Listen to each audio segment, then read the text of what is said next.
What up, YouTube? What up, Twitch chat? So, one of the cards that people have been suggesting over and over and over again in like every shadow build that I've done in the past 5 months is Fable of the Mirror Breaker. We played it a little bit in like our scam shadow build. Ultimately, I decided I personally like Seasoned Pyromancer better, but enough people yell at you loud enough to play Fable of the Mirror Breaker, you eventually have to break down and cast the card sometime. So that's what we're doing today. If anybody keeps up with like updates in the Shadow world, Corey Baumeister played a list where he's running some Fable of the Mirror Breakers over Ledger Shredder with like the Underworld breaches, stuff like that. So that's kind of the base I used for this. Some changes I made to his list were things like cutting the third Underworld Breach, the third Unholy Heat for a couple spell pierces. I think Pierce has been phenomenal for the last few months.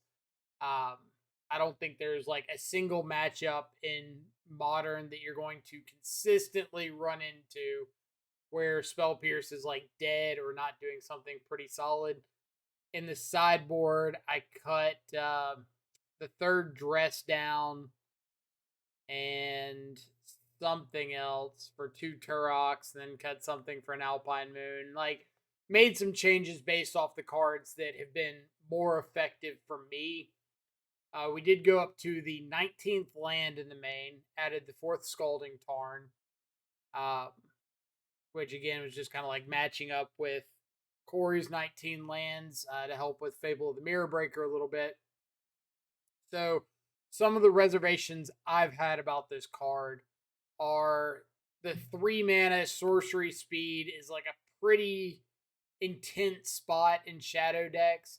You often are living on 2 mana, so having multiple cards in the main that cost 3 is not a non-zero ask. And then is the payoff worth it? Like, you get a 2/2 body that makes treasures, that's kind of cool. You loot 2 cards, that's kind of cool. You flip it into a 2/2 Kiki Jiki. Why they made it have summoning sickness the turn it flips, I have no idea. But it's like this drawn out value thing. Like, you get a little bit of value on the first turn, a little bit the second turn, a little bit the third turn, and then hopefully like turn 4 you're copying something like a Shadow or a Dragon's Rage Channeler or whatever, and trying to get a little extra value that way. Ultimately, for me, like, obviously I'm going into the league playing the card, trying to get some more test games with it, but I don't think the payoff is worth the 3 mana investment in a deck that's like focused so hard on 1 and 2 mana interaction. Now, there is some flex utility with Fable, like it helps play around things like Blood Moon a little bit better. It is 3 mana for 4 power worth of bodies and the possible loot effect. So if you got it all at once, I could see it being pretty solid. Um, but the fact that it comes over like 3, 4 turns, to me is a little eh. But we'll see. I know a lot of people have had a lot of success with Fable, really like it, really pushing for the card.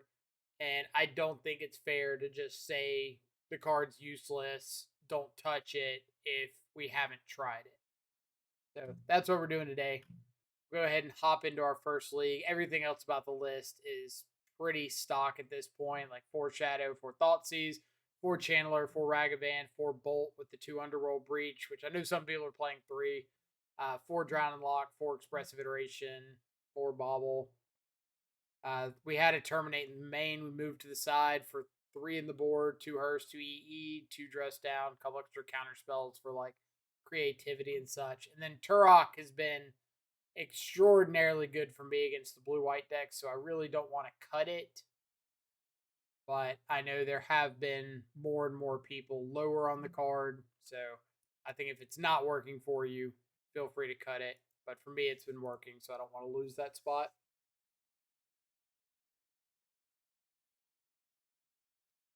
All right. Well, we have been on a bit of a 4-1 streak the last few days. So we'll see if we can break out of that, maybe get a trophy.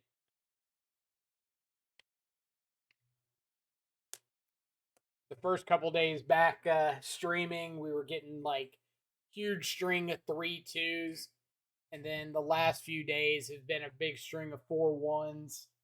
So who knows? Maybe we're like just on the cusp of rattling off a couple trophies.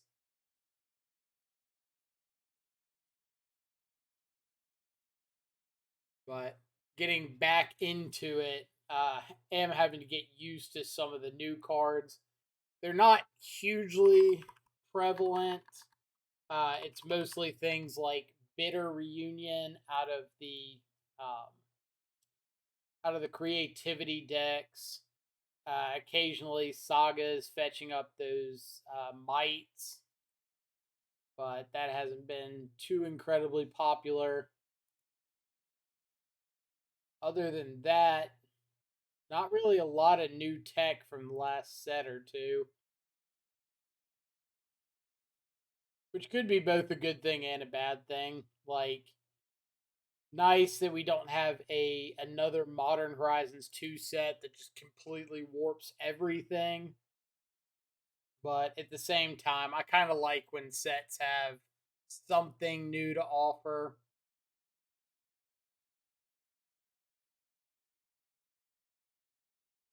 I know I've seen, what is it, Brotherhood's End a little bit, the 3-mana sorcery that like 3 damages all the creatures or blows up all the cheap artifacts. I've seen that get a little bit of sideboard play. But I think Bitter Reunion's probably the card I've seen the most.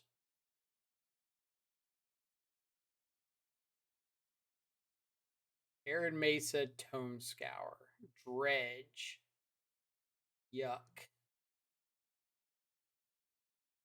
Alright, so they can potentially turn 2 an Oxyvagonus here. Don't really have a lot I can do about that. Certainly a matchup that I really, really, really miss Temur Battle Rage. But if they dredge the Stinkweed Imp and have a red source, then they'll be able to turn 2 Ox. To turn 2 5/3 dredge up to 15 is pretty solid. There's the red source.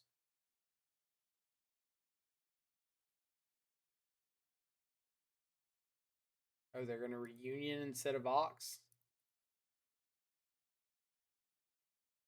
Creeping Chill. Narcomoeba with 1 Amalgam, 1 Silver Smoke. Like, honestly, not that good uh, of a cathartic reunion there. I've seen much, much scarier.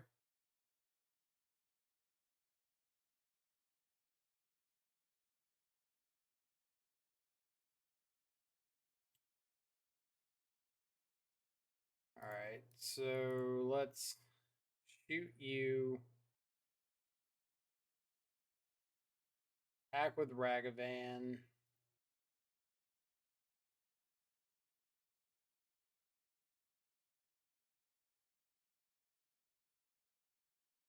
Play Shadow and say go. We could sit on the Drown in the Lock to try to hit the Oxyvagonus. But honestly, like, we're in horrendous shape regardless. Between Ox and Conflagrate, like, it's basically 2 turns in a row that we have to have Drown in the Lock up. And we can't have it up for 2 turns. Like, there's just too many things we have to deal with.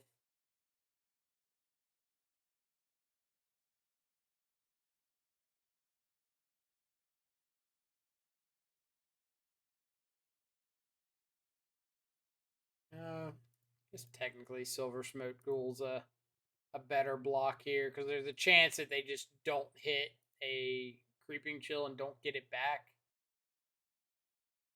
But they still have like 2 or 3 more Narcomoebas. So there's a much better chance that they rip that.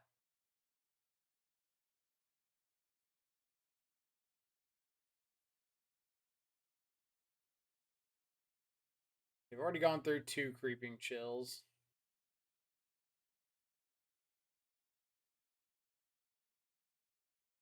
Alright, so just gonna Conflagrate me. Really risky play there with the Conflagrate. Because like if I have Spell Pierce, I get to untap, hit with Shadow and Ragavan. Iteration. I've got Drown. Like if I had Spell Pierce, I could absolutely get out of things from there. But as we see, we do not have the Pierce. Alright. So I know I want the Hearses. I want the Spell Pierce and the Fluster Storm for like Cathartic Reunion. We saw Tome Scour, Conflagrate, Thrilling Discovery. Fable's pretty bad, pretty slow here. Dress Down's in like my maybe consideration. Like being able to dress down an Ox trigger isn't bad. Dress Down can stop Stinkweed Imp from killing something. The whole pseudo Battle Rage argument with Shadow. Ragavan's a lot better on the play than on the draw. What if I just cut? Collect 2 Fables. Got a couple iterations. And then we saw at least 3 Dark Blasts. They had 3 Dark Blasts in the grave there at the end. So I kind of want to trim on some number of 1 drops. Maybe we'll bring in like 1 Dress Down.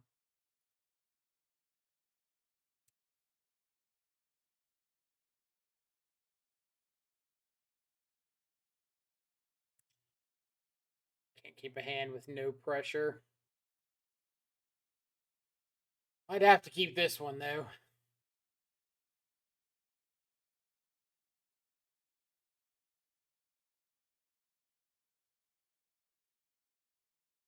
All of our redraws to try to find some sort of a threat. Like I really don't think I'm finding like a better 5.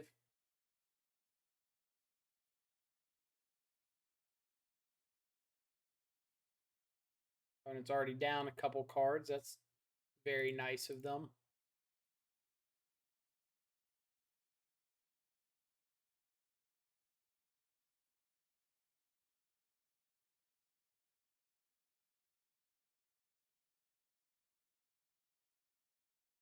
Can't target them, so I might as well just like go ahead and crack this.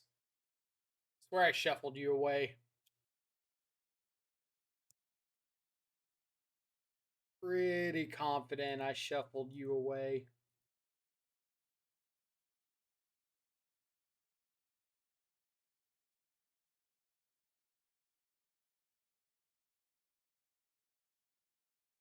No second land out of them.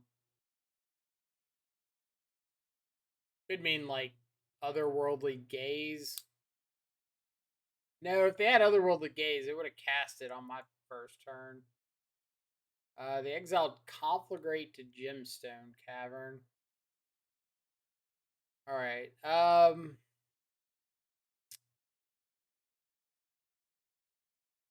want to get down Channeler. My concern is they've got a Dark Blast. But I really don't think I can, like, play around Dark Blast very well.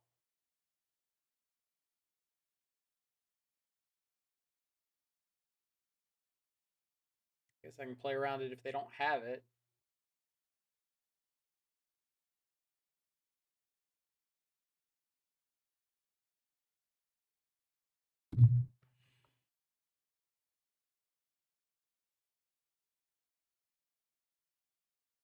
Alright. 20 turn clock. Pedro, what's up?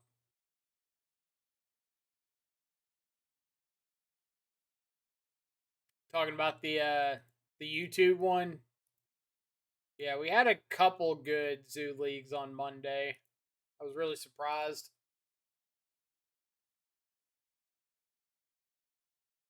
Let's get a land out of here.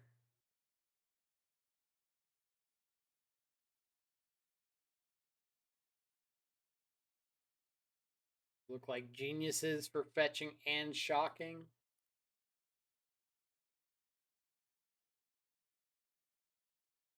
What's the opponent gonna think if we literally double our clock?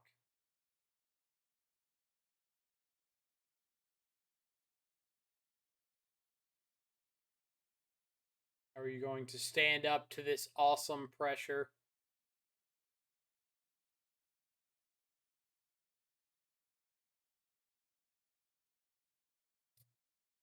I think I really want a Flusterstorm. I think I'd rather have a way to like get Delirium, get Shadow bigger.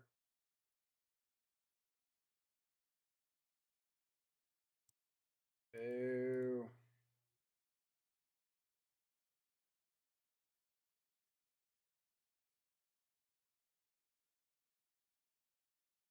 Nope.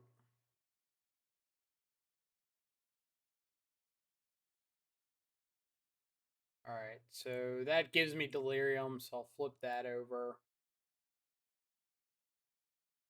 And this Creeping Chill grows my Shadow, so now I don't have to worry about Dark Blast anymore. I can attack freely into the Narcomoeba.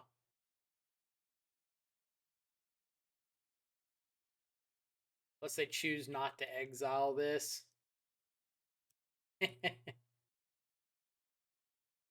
Love it.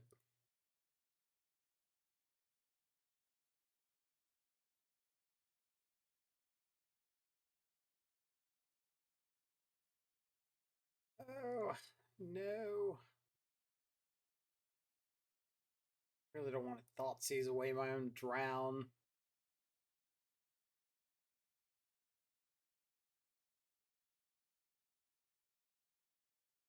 But if I do get to, like, drown something pretty aggressively, then I can get Thoughtseize myself online. They really want this Dark Blast to work.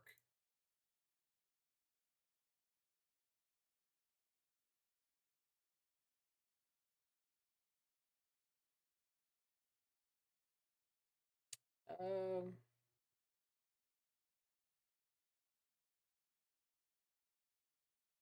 I'll take a Dress Down.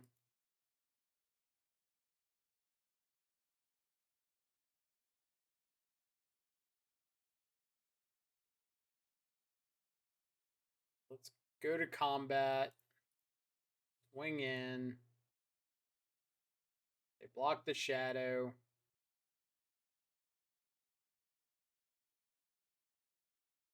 We Dress Down.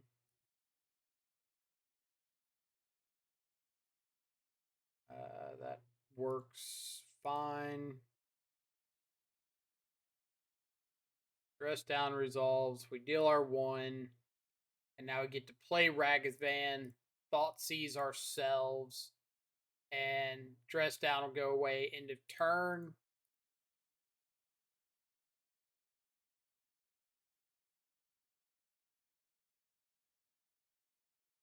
And Shadow goes up to a 3/3, so it doesn't die. Just had the greatest cube win of my life. What happened? Give us the deets. No! We didn't want to see second land. After these 7 turns of Dress Down, or of Dark Blast.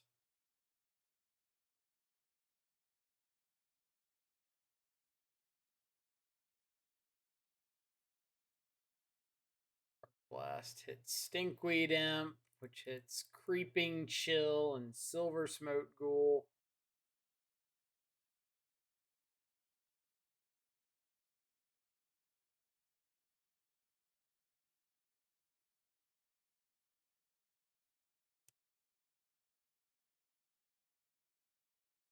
All right. Expressive iteration, I think, is best draw here. Iteration for like fetch land removal spell for an Archamoeba.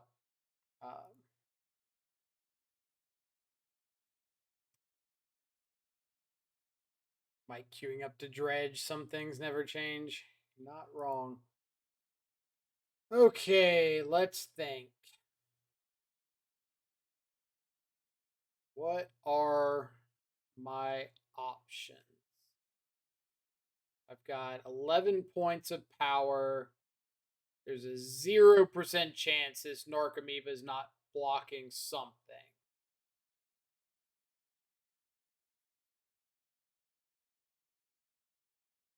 Tinker for Blightsteel. Forget to attack with Trinket Mage because I was talking so much trash in the chat. Opponent untaps, cast Zealous Conscript to steal my Blightsteel, but Trinket could block, taking me to 9 poison. I untap it, kill him. The shit posting in chat actually had equity. That is fantastically hilarious. Oh man. All right.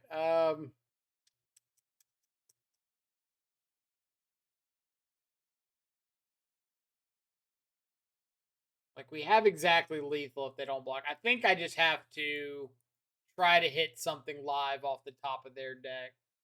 Like if I hit a creeping chill off the top of their library, I kill them.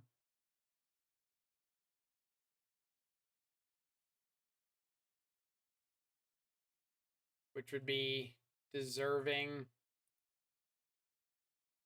Opportunity cost shit talk. Creeping chill.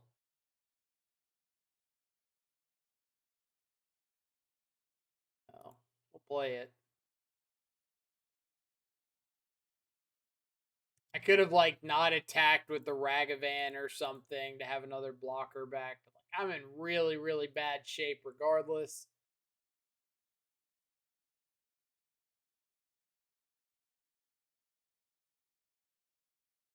I've got an Ox in the graveyard.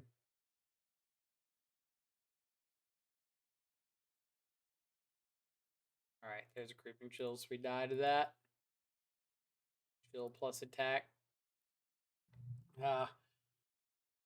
Matchup for this Shadow deck against Dredge is like so abysmal. Like with normal Shadow, you've got or with old school Shadow, I should say, you've got Battle Rage, and the idea is typically if your hand doesn't have Battle Rage and doesn't have Grave Hate, throw it back.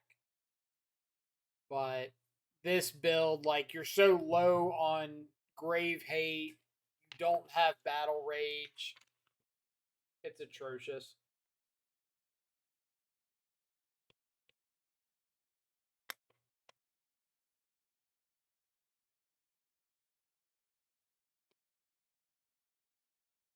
All right, on the play. Got Ragavan. Got a backup Ragavan.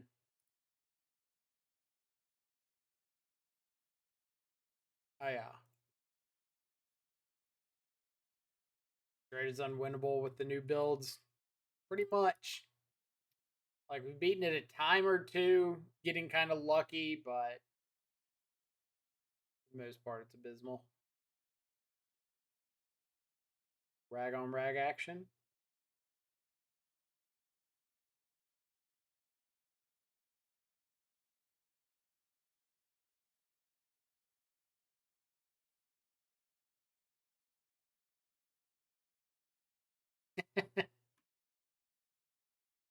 That's a lot of Ragavans.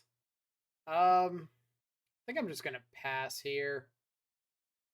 I could play Channeler, but I don't know if that's really doing anything for me.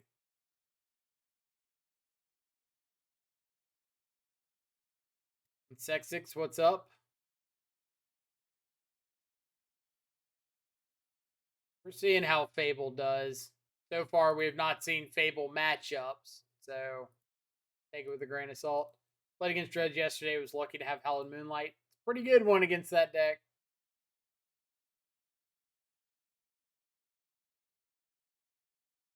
Stomping Ground. So what is our opponent playing?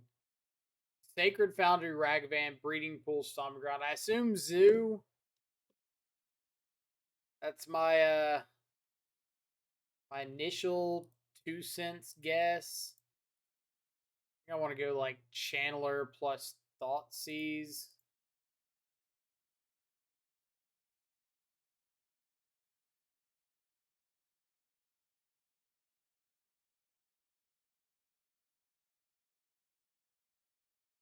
But Zoo not having like just a 4-color pile. I was gonna say like Zoo not having a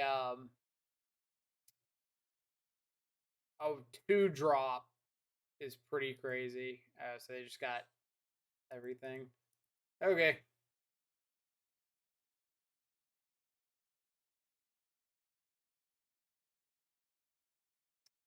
Want that. Fairy, Endurance, Fury. Let's take Fairy.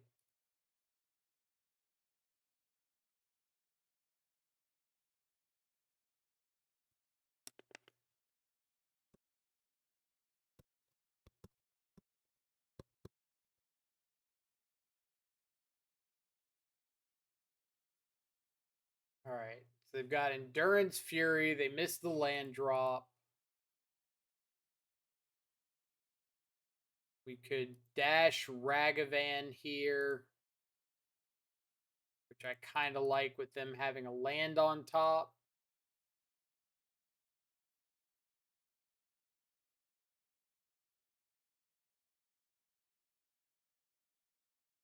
They find a removal spell. It's not there anymore.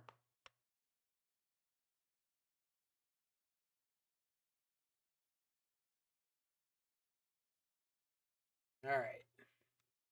Race to land drops. Dang. Don't you Teferi me.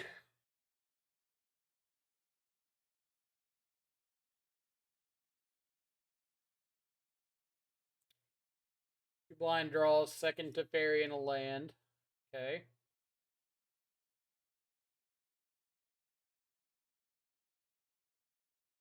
Little no value minus.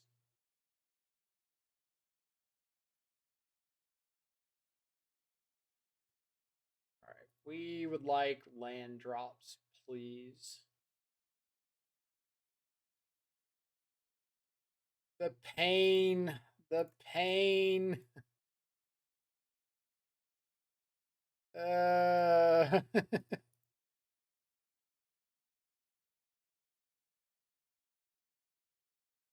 I added an extra land for this.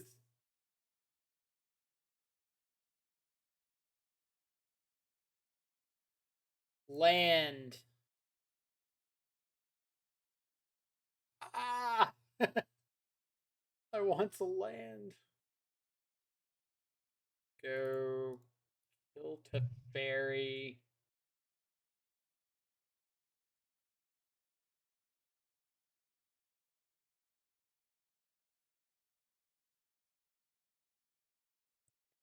They've got Endurance, Fury, Unknown, Unknown.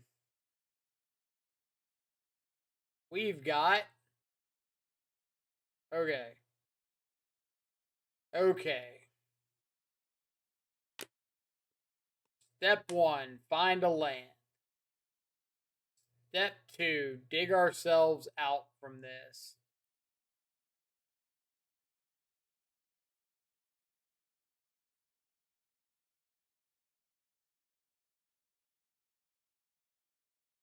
Oath of Nissa is fine.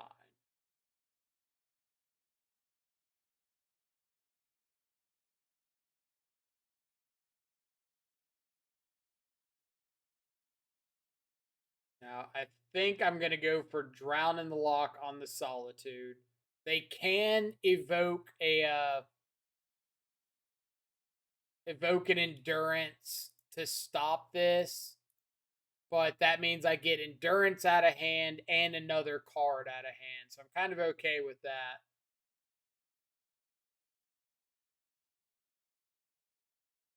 Or if they want to like ephemerate, that's okay.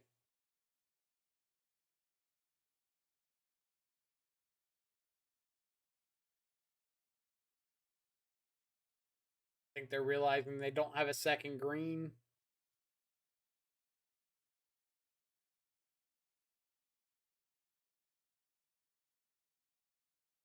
Otawara, their own solitude. Okay.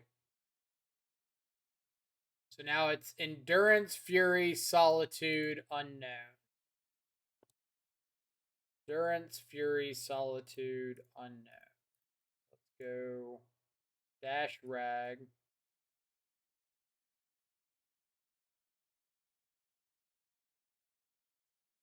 Doesn't Teferi bounce artifacts? Why didn't they bounce treasure? Good question. Don't have a good answer.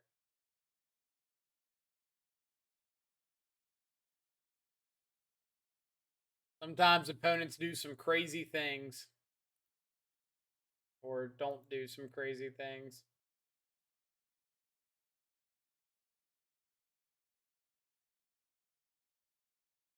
Oh boy.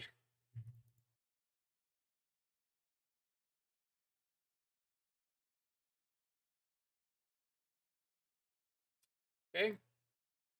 Endurance, Fury, Solitude, Unknown. Endurance, Fury, Solitude, Unknown. Land is good.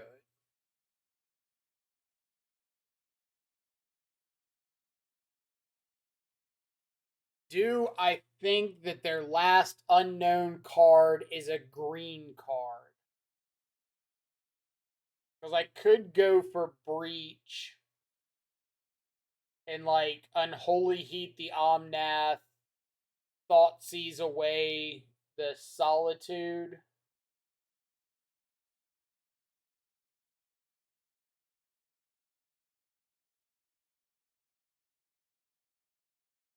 I think I could go fetch to 6, get a swamp, breach.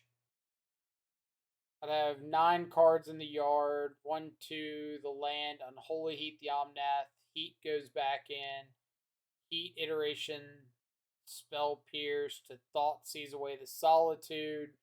And then Thought Sees Lightning Bolt. Did I count that right? Fetch land in the yard. Fetch, fetch, drown. Heat the Omnath. Heat goes back in. Heat iteration, pierce to Thought Sees the Solitude. Thought Sees goes back in. Thought Sees bolt. Now I'm 1 off of being able to bobble as well.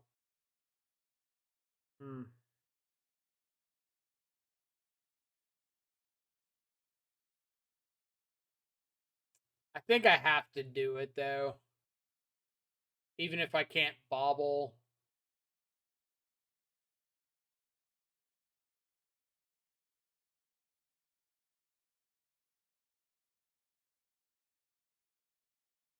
If their last card is a green spell, then I can at least get rid of the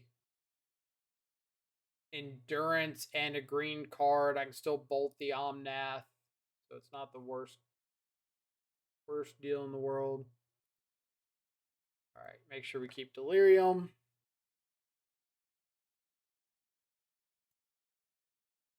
These 1, 2, 3. Prismatic ending. Is there a world that I just want to take like endurance and let them solitude my shadow to gain the life?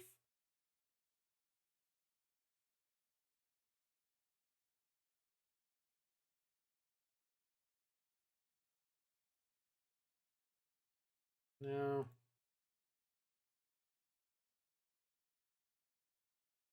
See, the new counter is better than mental misstep. How is the new counter better than mental misstep? Like, what's the argument there?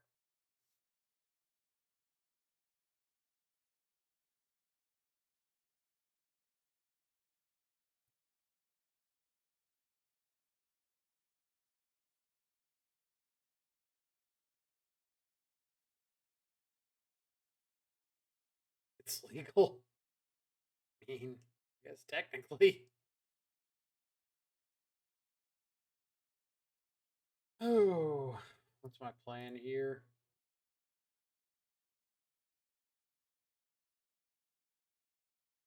Prismatic Ending, Endurance, Fury. I think I play Shadow. That is a pretty great argument. Encounter LEDs, Moxes, and 0 mana spells. So, are we looking at it as like Magic in general, or are we looking at it for Modern? Because, like, Modern, I think the card is like pretty suboptimal. Um, because you have to be on the draw like 50% of your games. And those 50% of the games, you're not countering what your opponent's playing on turn one, which kind of just like makes it worse than most other counters.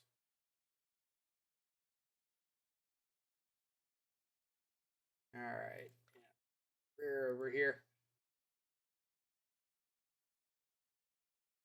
Like, we knew they had the drown, but I really couldn't afford to like just let my shadow go.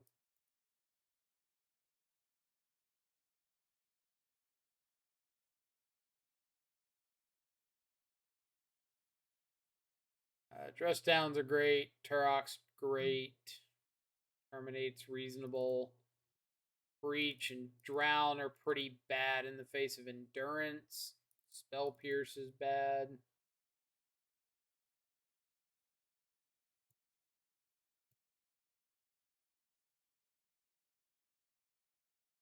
And Modern's great if the hammer is full of blue, red, and hammer. I mean, like, is the new misstep good enough to play over something like Spell Pierce for flexibility uh in other matchups?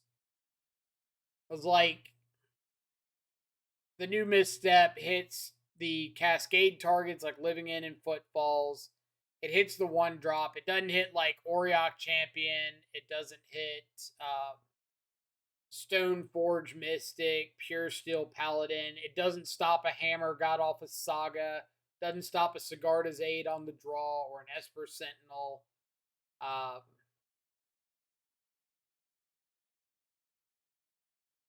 don't know. Like, I personally don't think the card uh, is flexible enough.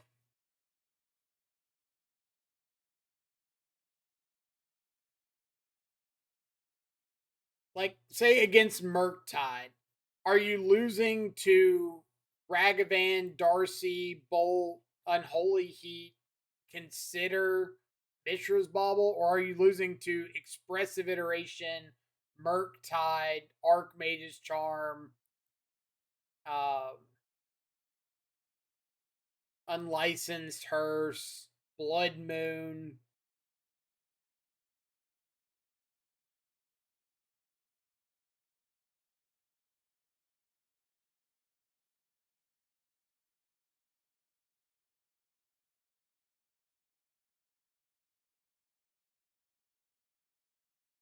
I think you named enough cards that will mean it will see some amount of play.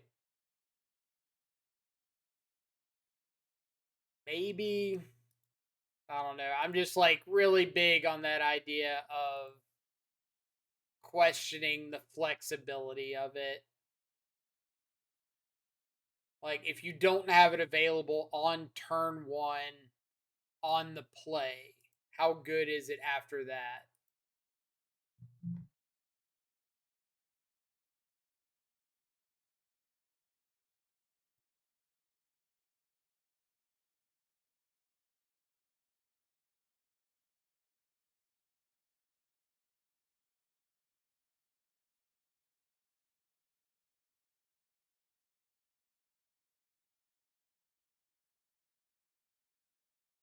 Against Shadow, it's brutal. I mean, it's the same as every other counter spell against Shadow, right? Like, we don't have enough mana to pay for mana leak or spell pierce or anything like that. So, like, what difference is this from anything else that counters?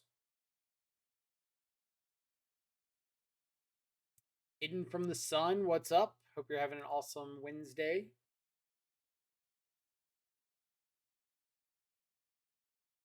All right, so let's go bolt the Teferi first.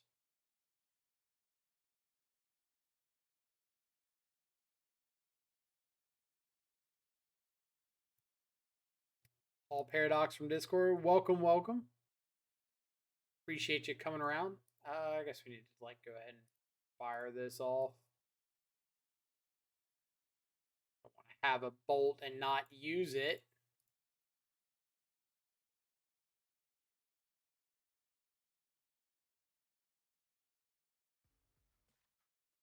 Spell Pierce doesn't counter your Death Shadow. I mean, you're right, but like that doesn't counter your expressive iteration or Drown in the Lock or Dress Down or something like that. So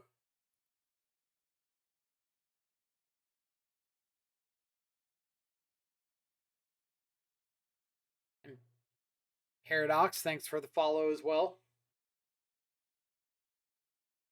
I think it's better than Spell Snare, which isn't saying much. Because Spell Snare doesn't see play, but I think it'll find its way into the format for sure. I do agree that I think it's better than Spell Snare. I'll accept that one.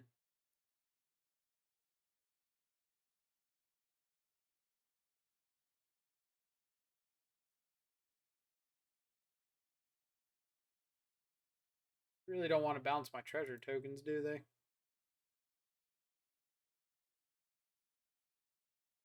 All right, so again, let's start with bolting the Teferi. I'm mainly doing this because my opponent has like Solitude or something. Then maybe I want to dress down. I doubt I do, but just want to have the option. What are we playing against? It looks like just some sort of elemental deck. Like the old school, all evoke elemental Omnath. No! Fable! Fable, you cursed card. If you had been a shredder, I could have actually gotten something. No. That's a point in the anti-Fable category. Can't be gotten off Oath of Nissa.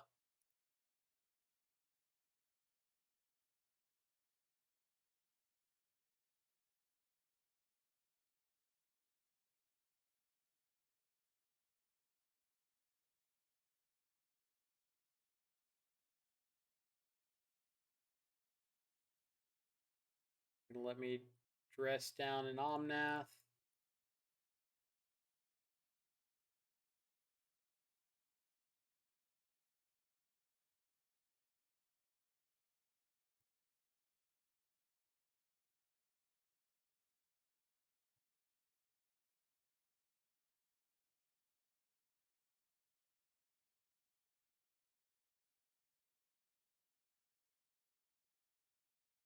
Okay.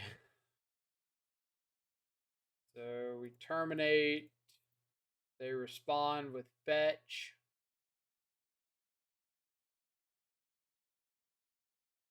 We respond with sigh deeply.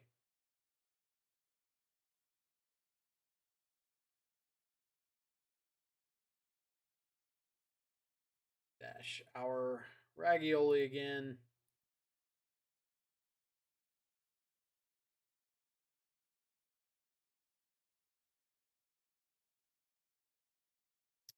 Is playing out Shadow better than holding up Terminate?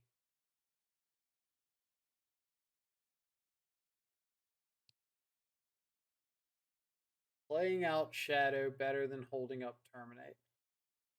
Also, does this go to my exile or their exile?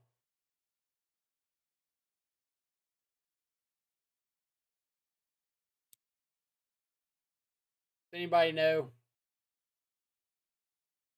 Like, do I get to control the rebound or do they? Because if I cast it, I can blink the Ragavan and I don't have to dash it again. Which, if I'm playing out shadows, probably fine. But if they get to cast it, then they've got 5 mana. They could like rebound trigger on the stack, Solitude one of my guys, cast Ephemerate, Solitude the other. Let's go to Google. What happens if I cast my opponent's rebound spell?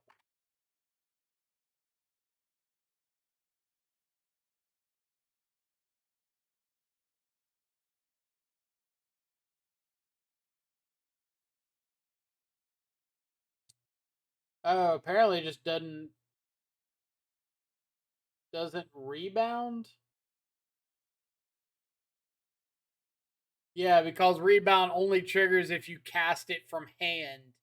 Interesting. I'll take things I learned today for $20.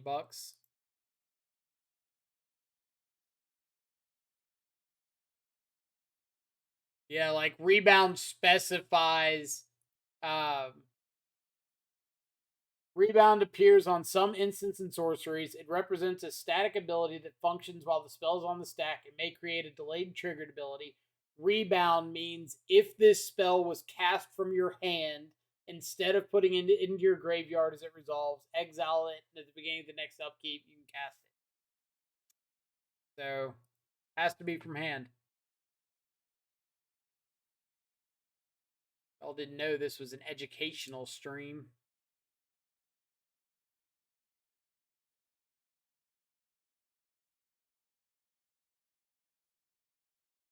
Third to fairy. Yep.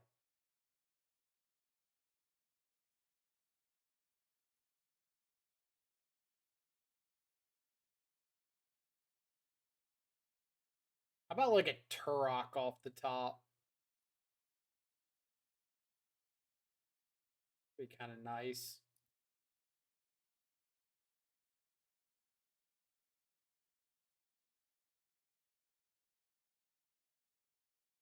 Got it.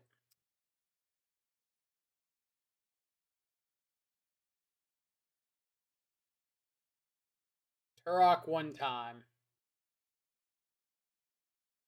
It's tricky to rock around. Rock around right on time. It's tricky. Turok.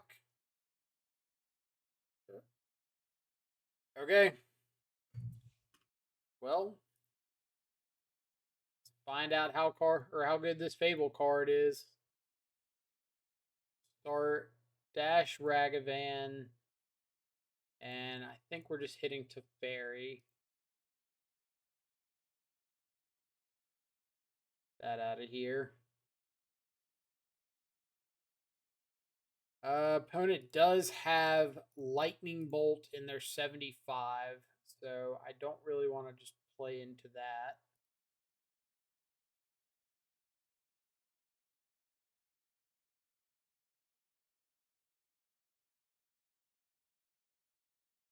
All right, Fable. Better earn your keep here.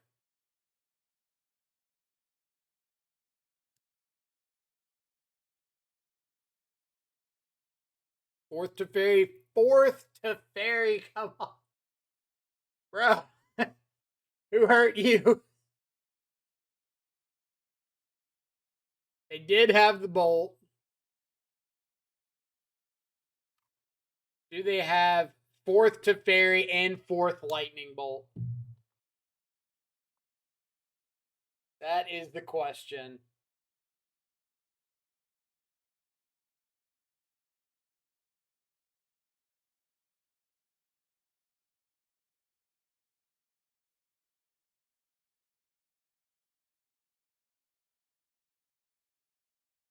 No fourth to fairy.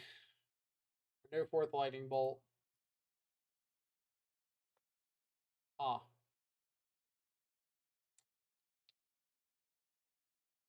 Pretty sure I'm just discarding nothing.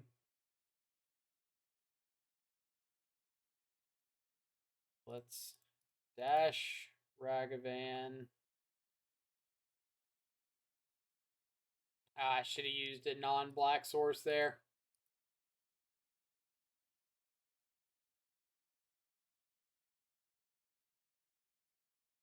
So I'd be able to... Yeah, that punted. That punted hard. Oh, man, why did I tap double black for the Ragavan? I was like, oh, I got like 6 lands here. I've got plenty of black. Nope. Yep. Punt.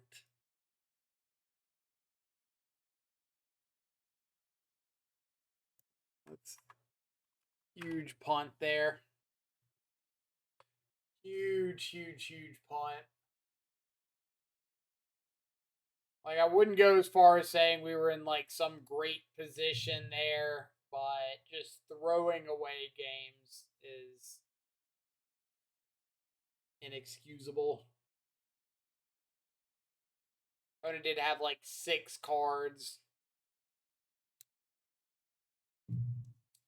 What happened is I was dashing the Ragavan and I completely forgot that I only had like 3 black sources.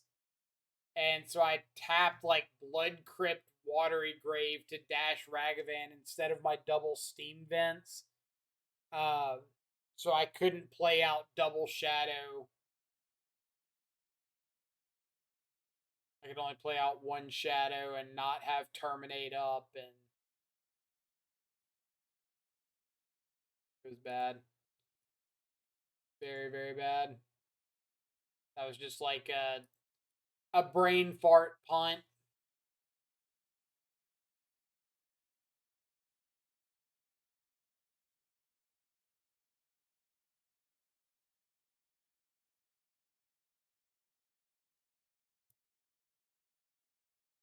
That is not something that I want to cast. Yeah, that was just like epitome of a brain fart. Just no reason for it. Take an extra 2 seconds and look at your mana. Don't just assume you've got a bunch of black available.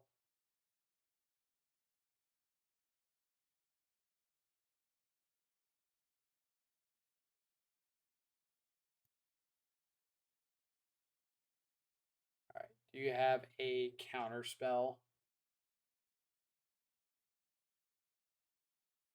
Trading removal. Okay.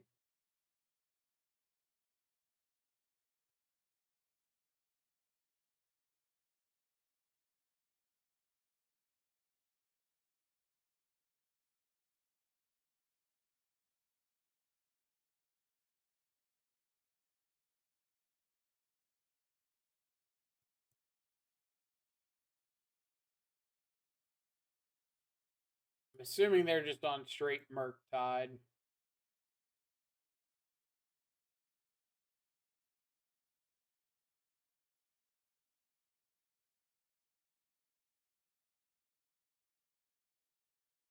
Got it.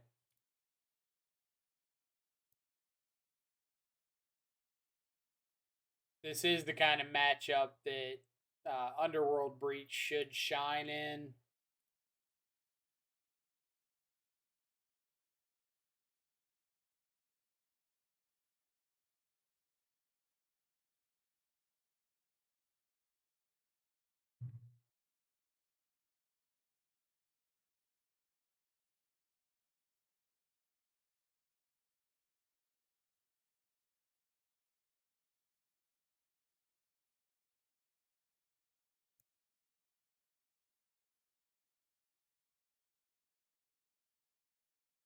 Okay.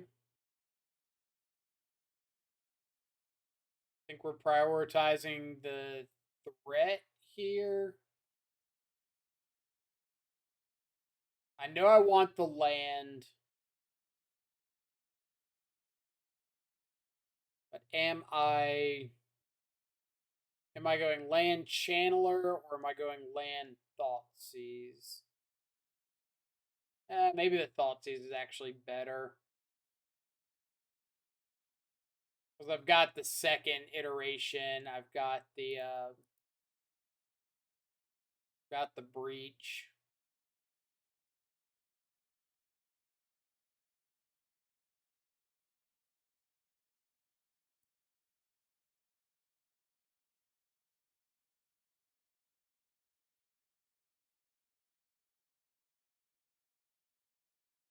Got it.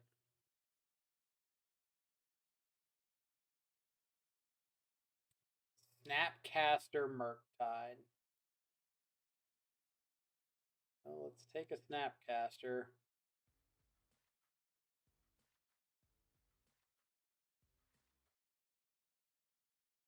Not Snapcaster. Take Murktide. I don't care about Snapcaster. DDGR MTGO. Thank you so much for the follow. Hope you're having an awesome Wednesday wherever you're at in the world. Appreciate you coming around and hanging out. All right, so Snapcaster, Flooded Strand, 2 unknowns.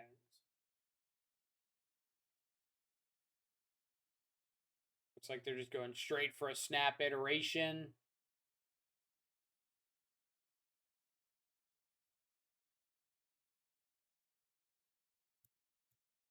Go ahead and bolt this because they can't dash a Ragavan or something off 1 mana available.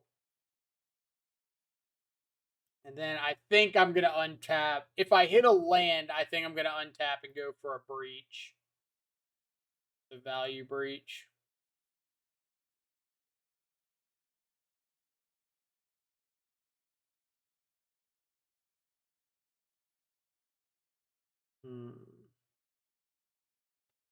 Ragavan's a little more annoying here.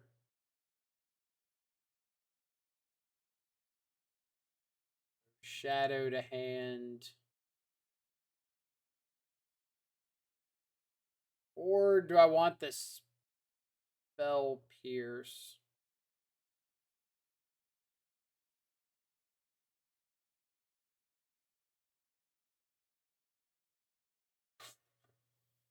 Probably just want the Shadow.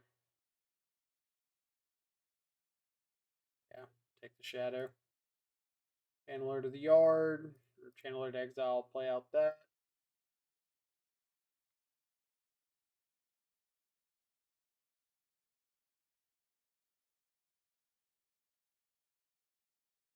Yep. 1 card in hand. Okay. Start by attacking. So we're definitely going to be breaching this turn.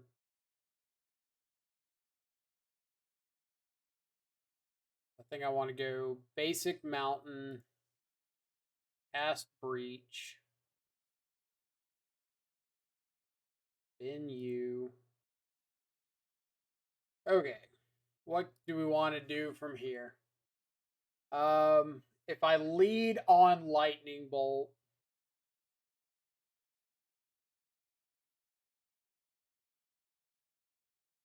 I think I want to lead on bobble, put the shredder trigger on the stack, and then lightning bolt.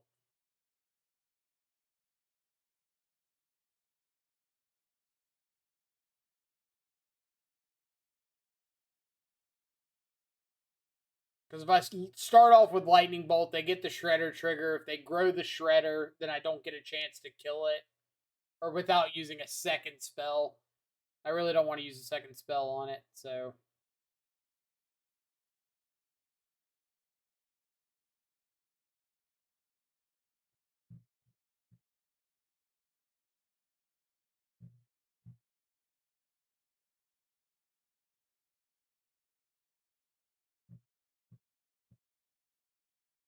Eventually, we'll get to resolve this. I don't think opponent realizes they need to put their shredder trigger on the stack. Either they went off and went to go take a nap. There we go. All right. So we respond to the Shredder trigger with Lightning Bolt. Get rid of Thought Seize and Iteration. Thought Seize is fine.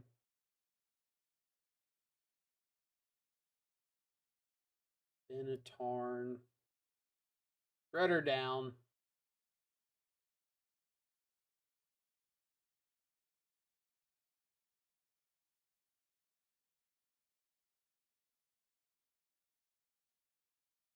Really want another land. See what they're drawing into. Consider. They discarded a Scalding Tarn, so I can Thought Seize. Is probably correct here. Just Thought Seize.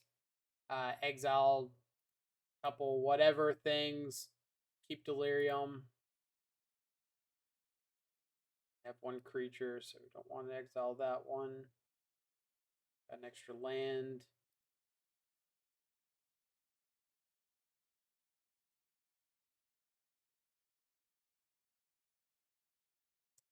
These hit Spell Pierce.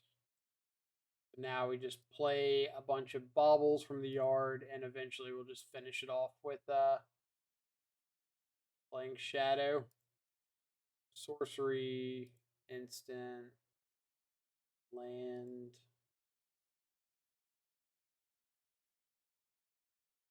That.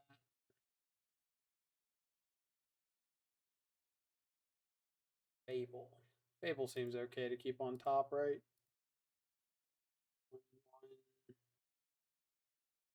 Instant's fine.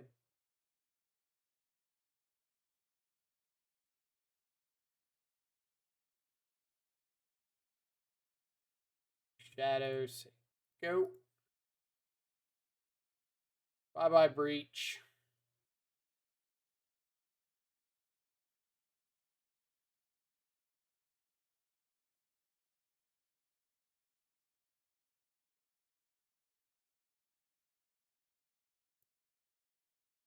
Bubble now in case they decide to keep this, which I don't think they should.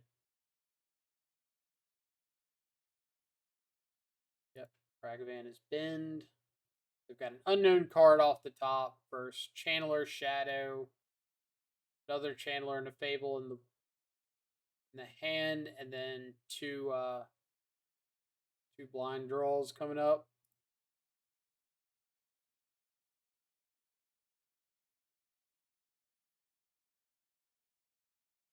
Breach has looked amazing so far. I think Breach has been solid. Fable, I think's whatever, but Breach, I think, has been pretty good every time I've cast it.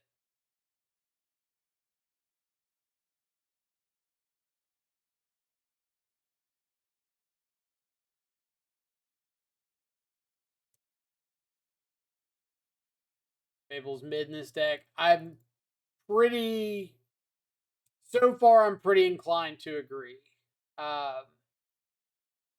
Like, I want the card to be better, but realistically, it's like, it's pretty whatever.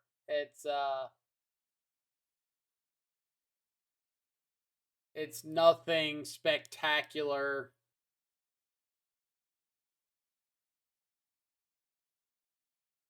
Like, obviously, it's going to be better in your, like, dedicated mid-range shell, your Jund mid-range, or Grixis creativity, whatever, but I think in this, it's pretty meh.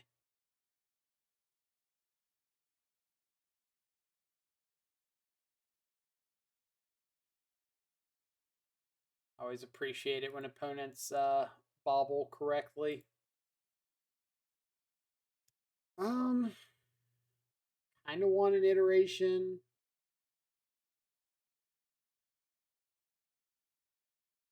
Not like, oh my god, I have to have it, but it's fine.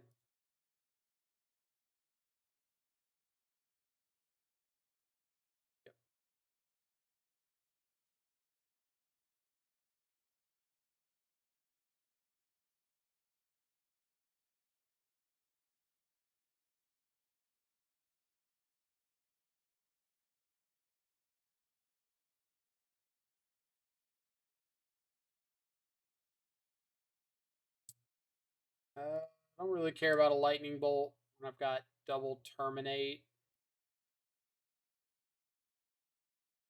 or black sources.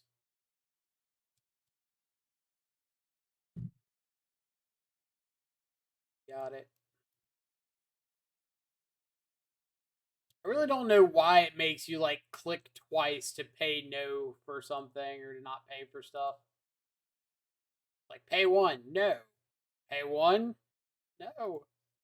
Pay one, no.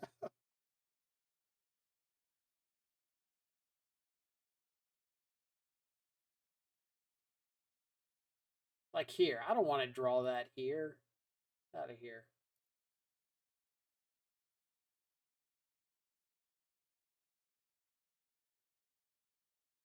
Counter spell.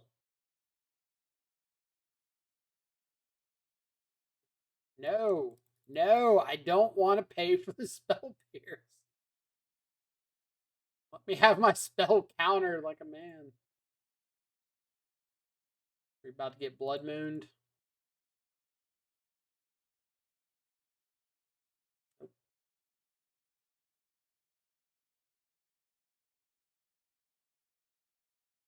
Yeah, Breach just seems like so much easier to build your deck around. Super easy to just say, hey, I'm going to play a whole bunch of 1 and 2 drops and some 0 drops, whatever. But Fable is like, all right, my deck that's mostly 1 and 2 drops, mostly 1, a little bit of 2, now has to like reliably hit third mana source for an okay payoff. All right, one of these days we're going to find land.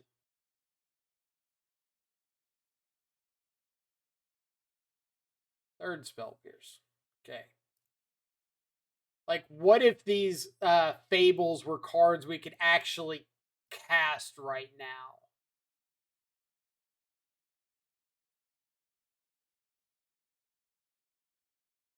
Nice 3-drop and Shadow Nerd, right? Well, they wouldn't be lands because I already like went up on lands to play Fable.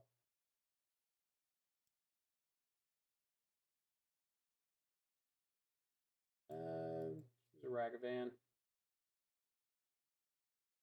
Like, tell us who forced you to play Fable. Twitch chat. Twitch chat forced me to play Fable.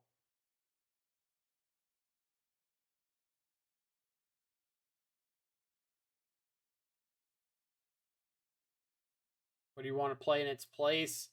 So in its place, I've been playing Ledger Shredder, which I think is better than Fable. I know I'm not high on Ledger Shredder to begin with, so realistically, like I don't want to play Ledger Shredder, but I do think it's better than Fable, or at least better than Fable has been. All right, opponent's got 3 cards. They've missed a land drop, so they're probably not lands. I think I know about the EE.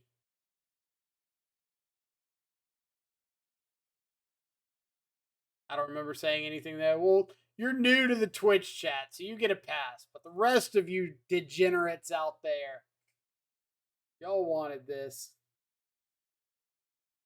All right, let's see what happens. I assume they've got like 7 counter spells. Yeah, you heard me. You degenerates. Brad, talking to you.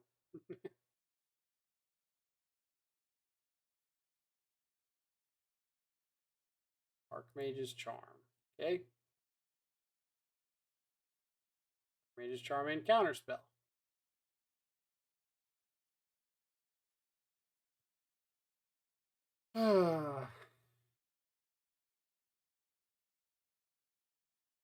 Got a hearse. Hearse like you've never hearsed before.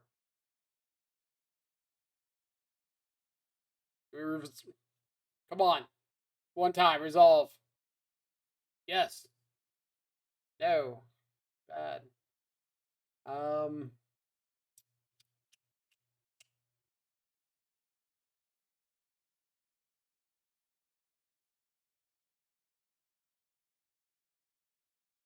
My defense is the first stream up to catch in a month. In my defense, this is only like my 5th stream in the last 3 months. So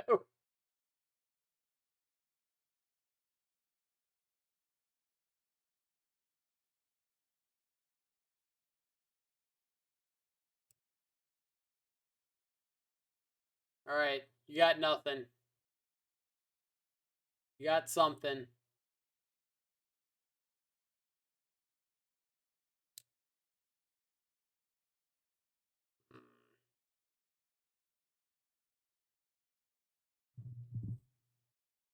Glad I could catch you. Been watching a lot of your videos the past 2 weeks, so I appreciate it. It's always great to know that the videos are being seen.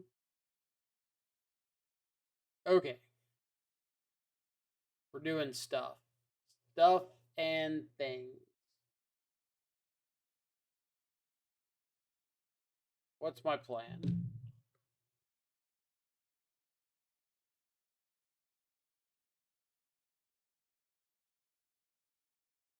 I could go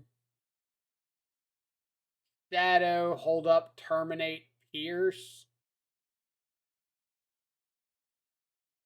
Kind of, I guess I'm kind of okay-ish with that.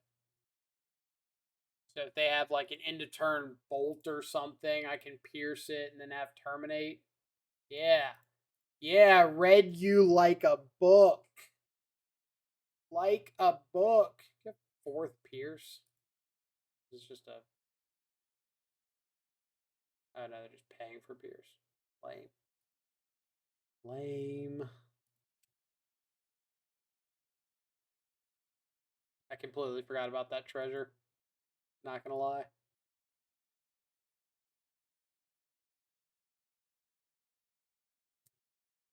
Alright. Regroup.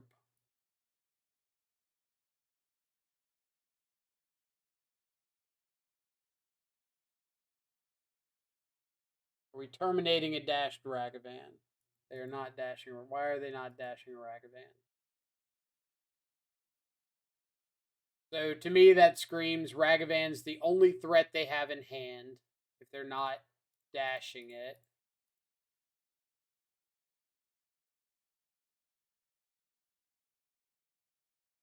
Fable. Okay. Step 1. One of many.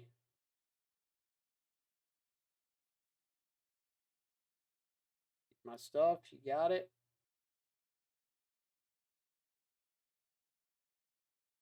Fully heat my shadow, you got it.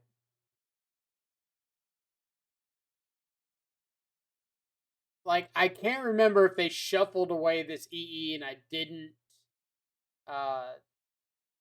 get rid of it or what.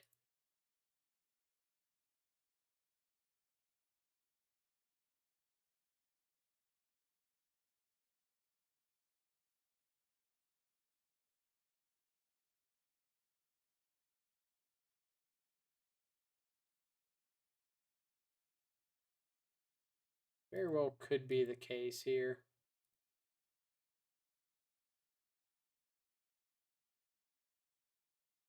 Alright, so I know I'm throwing away Scalding Tarn. Honestly, I want to throw away the Terminate too. But at the same time, I exiled one of my 2 dress downs, so just getting rid of the Tarn.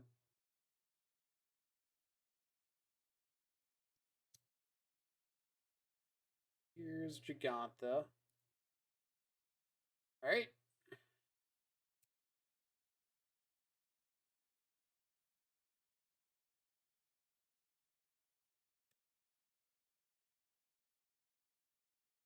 I'm chipping away at our Delirium. Slowly and steadily.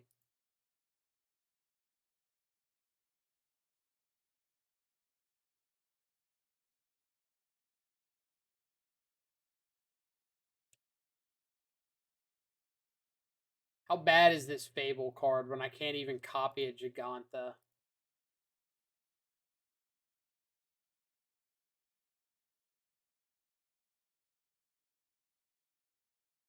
Interesting.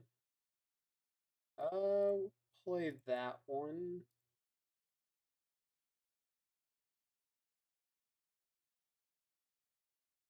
If I copy a Hearst, does it copy the power and toughness when the copy comes in? Or I guess it doesn't matter now, but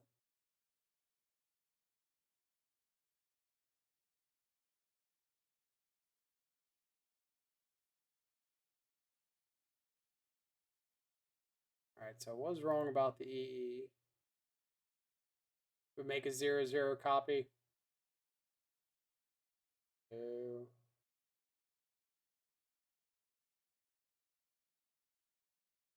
countering this, or they just gonna draw 2. Okay.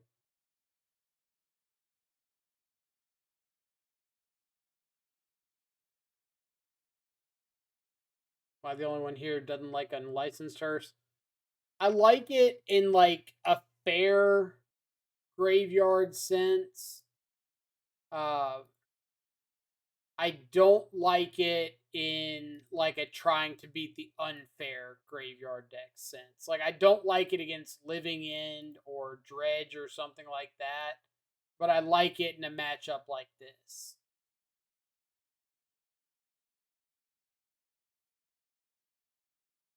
I should have gone ahead and unholy heated the Snapcaster. Now I'm in an awkward spot where they could have counter spell. If I had unholy heated the Snapcaster on my turn, it would make him have a creature and counter spell.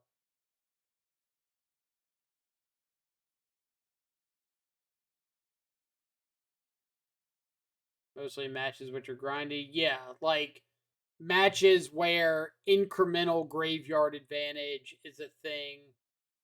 So like opposing Murktide regents and decks that care about Delirium and things like that.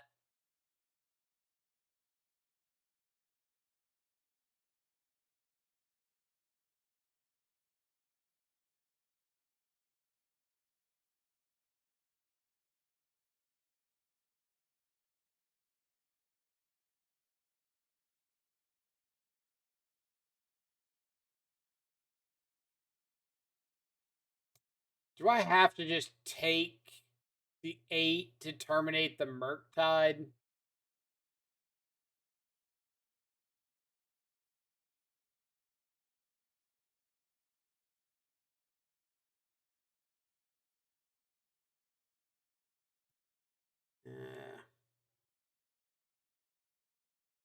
Like a damned if you do, damned if you don't scenario.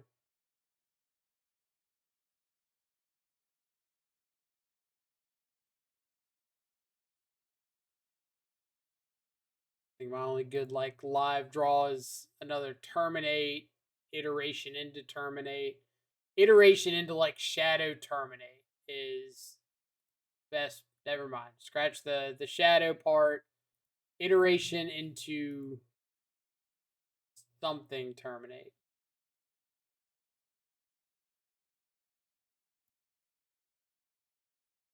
Not that one.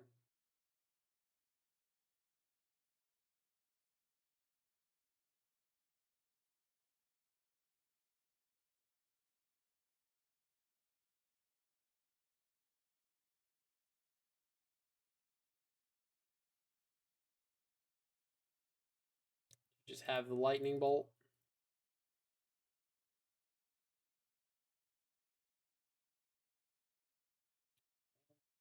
Well, technicalities, that's not a lightning bolt. So I can get rid of artifact, land, oops, artifact.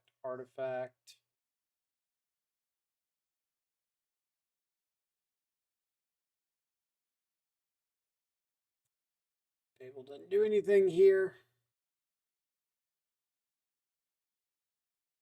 All right, on to game 3. Breach looks worse when I know they've got unlicensed hearses. Drown's already rough against Murktide, so not really a lot I can change up. At least we top deck the Fable right. Like, that's the 3 mana value card we need to get us out of this. Like, I think my opinion of Fable in a deck like this would be if you're playing turn 2 Fable off of a Ragavan, it's fantastic. But at any other point, if you're playing Fable, it's probably pretty subpar. Like a turn 3 sorcery speed Fable in a world where Counterspell and Spell Pierce and stuff like that are everywhere is pretty rough. And we don't really have like the Haymaker 2-drops to really like force action.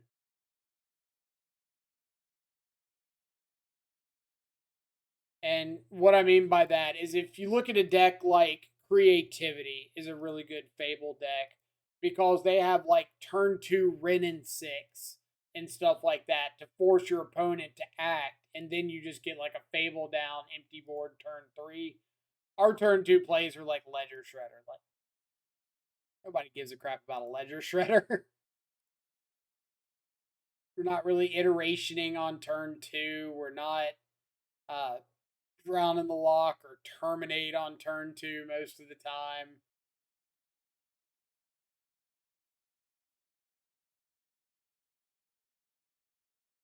So, like, what are we doing to set up Fable?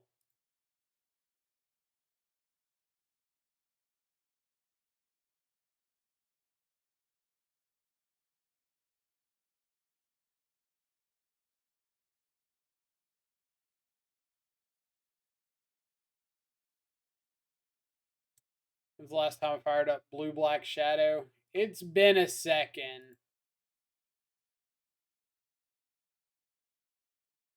Too many spells where the bodies? Well, we're replacing bodies for things like Fable.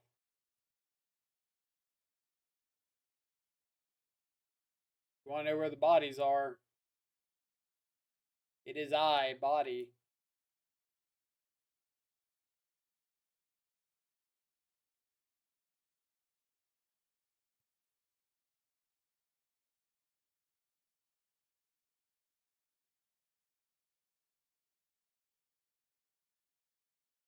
Blue Black Shadow with Misstep. Why?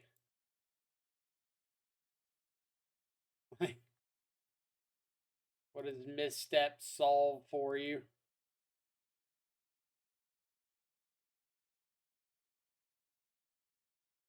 Alright.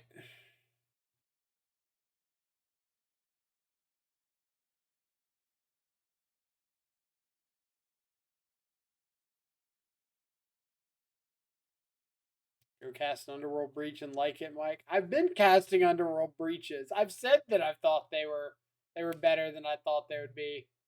They've done pretty well. What more do you want from me?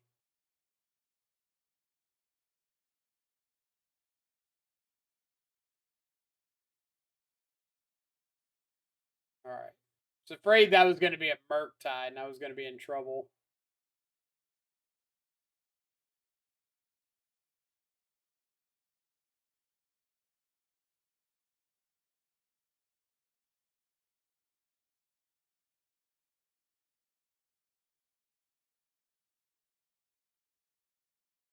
Am I getting rid of this? Maybe I'm not. Hold on to it.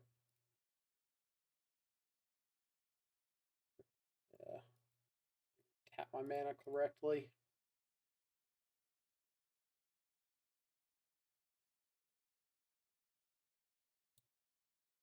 My dashing Ragavan. You go. Get Scalding Tarn. Dash Ragavan. Go to 9. I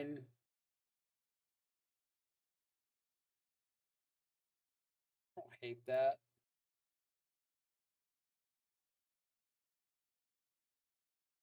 Anyone paying 3 mana at sorcerer speed for 2/2s? Here. Guilty.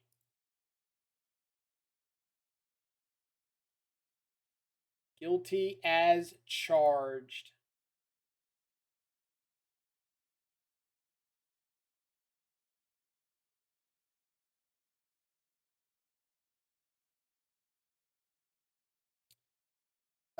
Do I have any way? Can they take me off Delirium? Yes. They could take Exile Bauble. I'm down to 3 card types.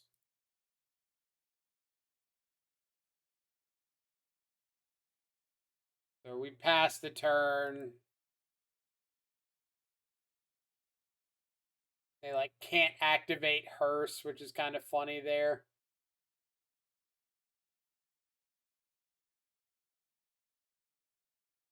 But in a situation like that, what's Fable doing for us? It's 3 mana, make it 2/2. The 2/2 gets bolted. And then we spend a turn. We don't have anything we want to loot. So the second turn, it's doing nothing. Then the third turn, it flips into a 3/2, which is whatever. They just have double bolt.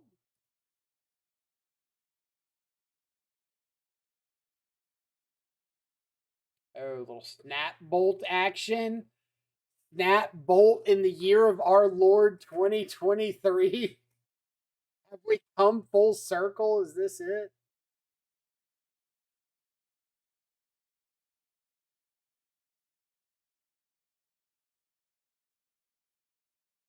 Have we come full circle?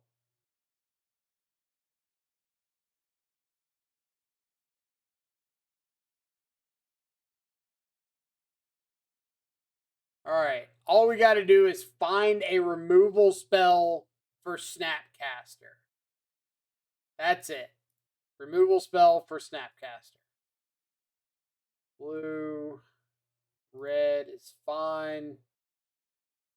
Removal spell. Removal spell for Snapcaster. Please.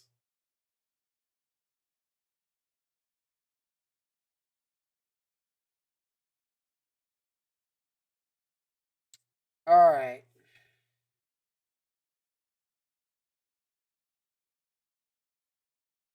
So now the plan is what?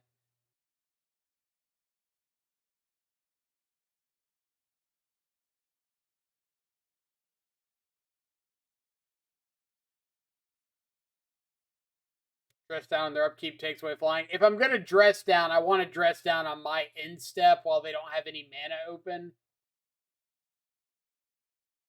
I don't want to wait until their upkeep when they get mana again.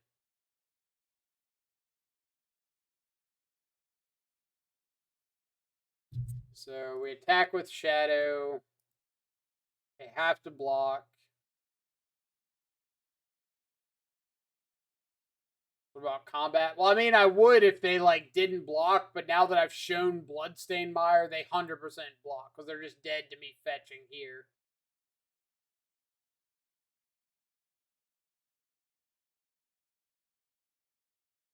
Now I go to my instep, rest down.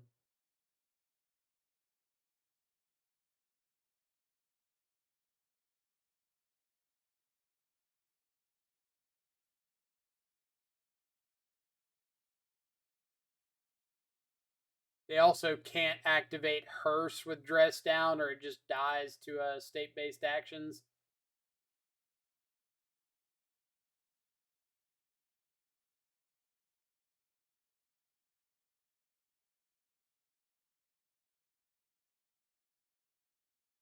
E on 1, sure.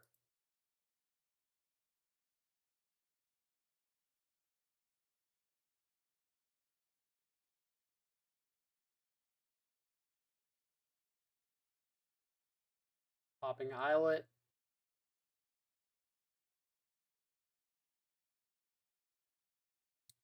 Question, what would happen if you dress down when Hearse becomes crude? The Hearse dies. So because Hearse's power and toughness are dependent on something, And it's not like Tarmogoyf where it gets 1+ star. It's just star. It takes away that ability to determine its power toughness. It becomes just a 0/0 and just dies to state-based actions. There's no difference between 2 and 3 outside of like dashed Ragavan. So I'm pretty okay fetching here.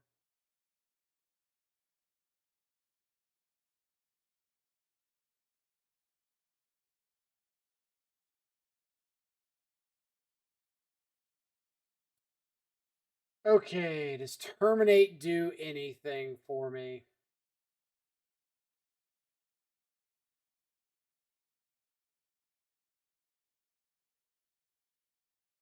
Don't think so.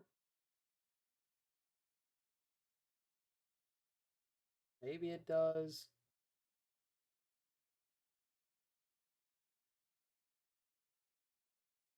But what I'm going to do is copy this here token.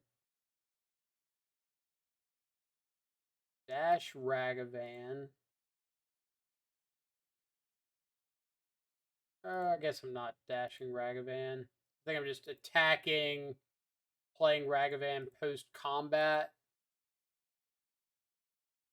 They have to pop the EE, so Dragon's Rage Chandler dies.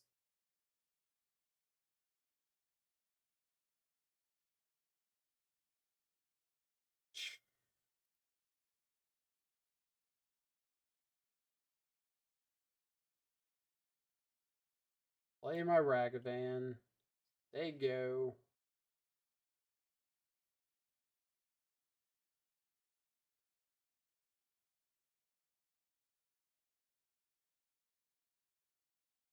Keep the stuff.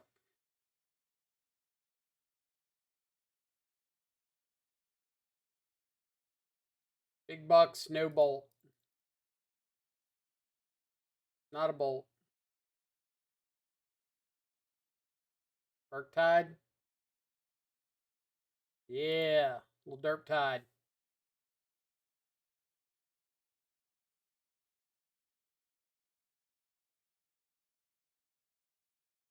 Derp tide.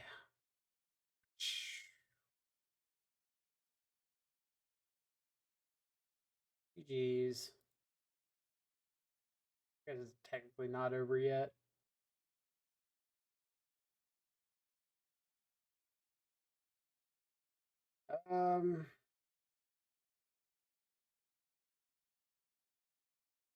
Wait, no, I can just haste shadow with this. What am I doing? What am I doing? Fable it. Fable it. Yeah. This is what the people wanted. This is what's been demanded.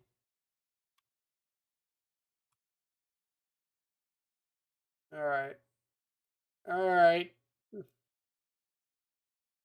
Just so we have evidence that it happened.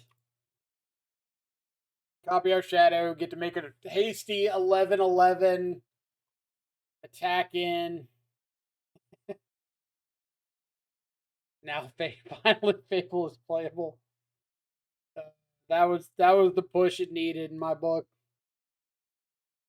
Now I can get on Twitter and tell people like, "Hey, you're an idiot if you're not playing Fable. Think of all the hasty 12/12 shadows you can make, or 11/11 shadows. Sorry."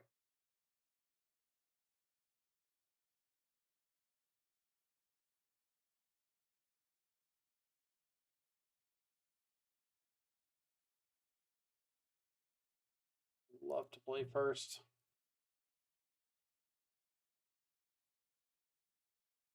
Sure.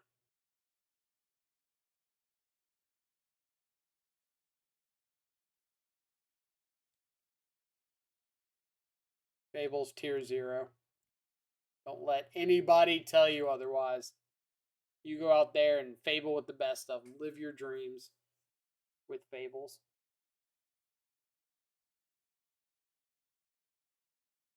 I mean, it feels meh. It feels very meh. Like I cannot see myself playing more games with Fable after this league. Like, one time right there, it looks okay, but at the same time, we made a 2-2. The 2-2 didn't matter at all. Like, the treasure didn't matter. The body didn't matter. We hasted up right there with a shadow where I don't think that mattered either. Like, obviously, it prevents them from drawing a lightning bolt for one turn, and that's cool. But, like, we didn't loot with it at all.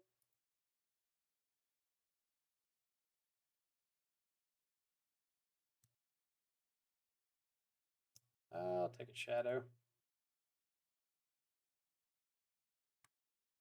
Gross.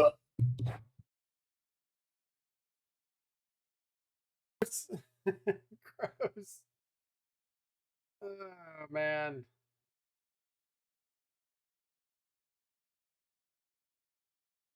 It's like 2 to exile. Alright, so if they draw another swamp.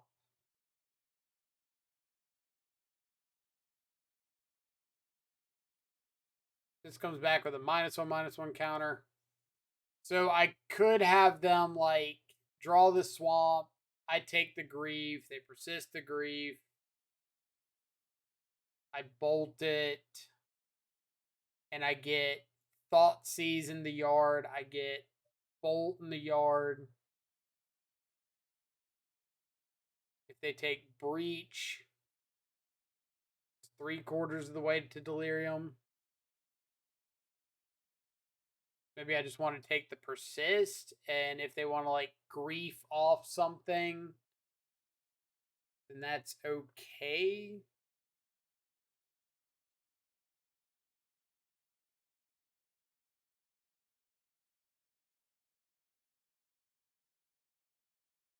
Alright. I'm not sure what the right choice is there.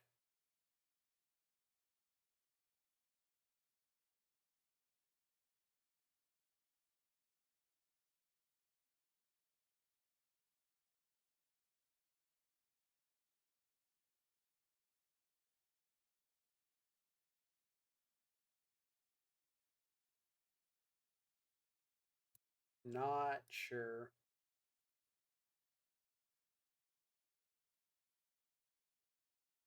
I think there's a pretty good likelihood that I'm bolting myself at some point in this turn cycle. Speed up my clock with Shadow. Get another Scry or Surveil off Darcy.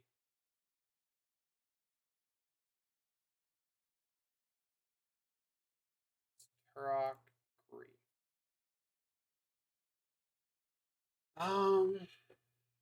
Am I responding to this with Bolt myself? Yes.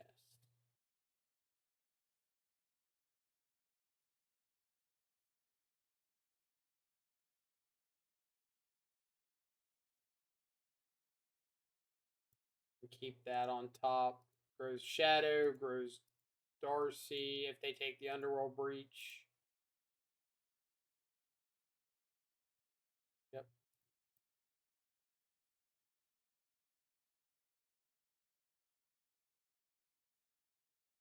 Yeah.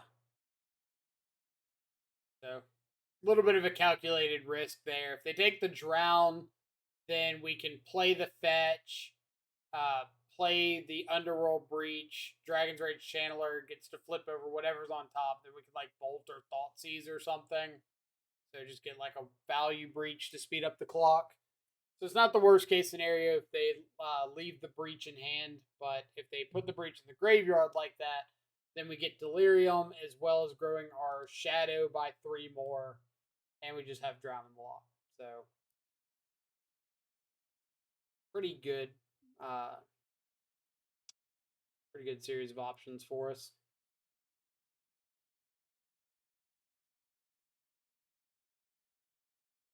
I want Dress Down, Grief, Turok, saw Gristlebrand, maybe one.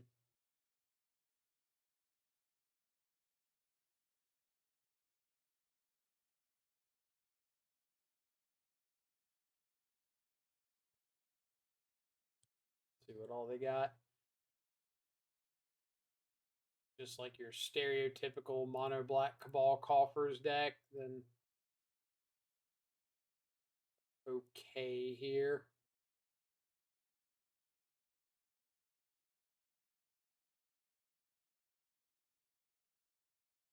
Not my favorite hand in the world.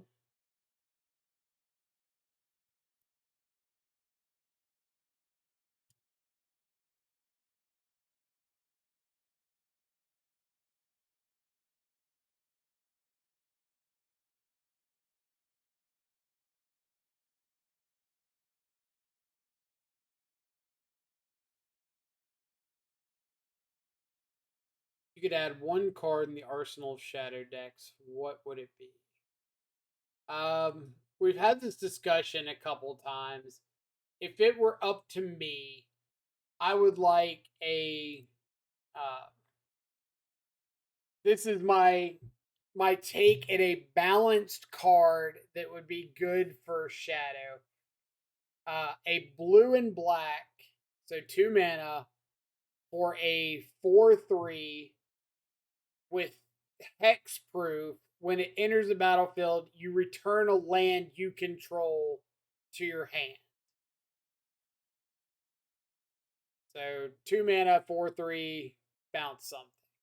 Or it could even be like, I don't want to say 3 mana, 2 mana, 4/2, bounce a land, something like that. Like something that's got the downside of, hey, this can be blocked.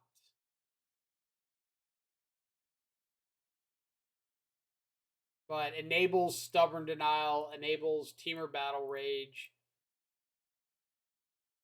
The downside is you like set yourself back a land, but it's not really like a downside in shadow. So it's like a more balanced card overall, but it's got a lot of like potential upside for shadow. Shadowheart would be sweet if you could play it in paper. I would play the heck out of some Shadowhearts.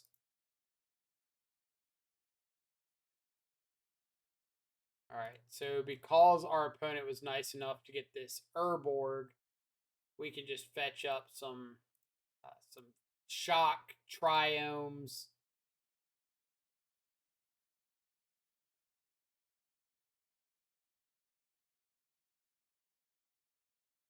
That's a Griselbrand.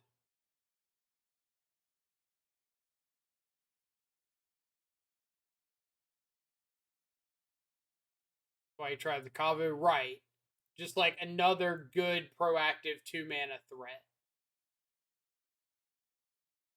But the downside of Kavu is just you either have to have your third land pretty consistently to be able to fetch shock, fetch shock, fetch shock in your shadow deck, or you have to get a triome early to get it online with like 2 mana.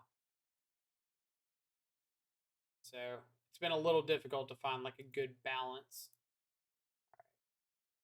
I'm gonna lead on Fable here because I want the extra mana next turn with Expressive Iteration.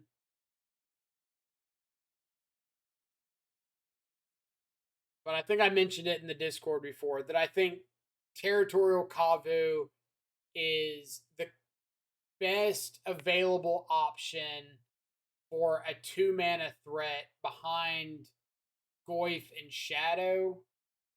Like I think it's the closest thing we have to something that's like a really serviceable, powerful 2 mana threat that's proactive. You don't have to do like a whole bunch of maintenance to get it online. We're keeping Chandler, right?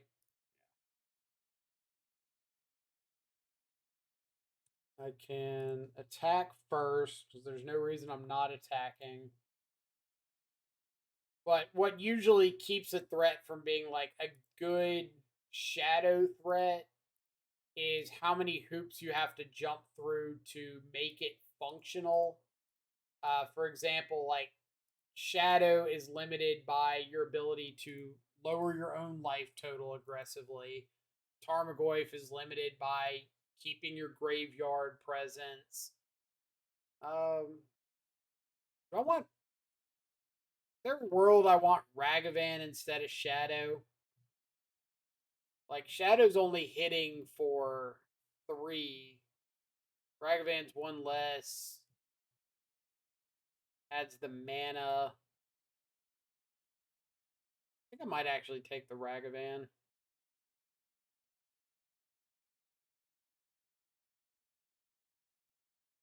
Play the Alpine Moon. Name Cabal Coffers. Cabal Coffers or Urborg? Never mind. Alright, so probably naming Urborg there. Urborg shuts off 2 of their swamps, so now Cabal Coffers is tapping 2 in itself to make 1. Takanuma, or is Takanuma a swamp? Yeah, Takanuma's a swamp. No, never mind. It's one of the channel ones. It's not the Eldritch, or not Eldritch, Throne of Eldraine.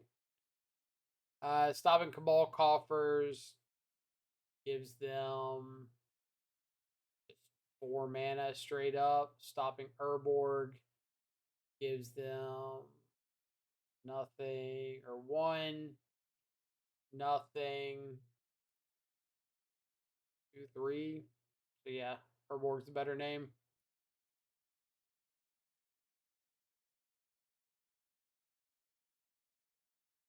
But back to the discussion about threats and Shadow. Shadow is limited by being able to lower your own life total. Scourge of the Skyclaves is usually limited by being able to lower your opponent's life total. Tarmogoyf is limited by graveyard. Things like Gurmag Angler are limited by both graveyards. Ledger Shredder is limited by people double spelling. It's like a 2 mana 1/3 flyer is bad. 2 mana like 3/4 flyers, okay. Ragavan and like Darcy's limited by graveyard. Ragavan's limited by your opponent not playing a 1 power creature. So Kavu is like the creature that you can proactively get on board at a sizable rate most often. You just have to figure out how you're going to like incorporate that in your Shadow deck.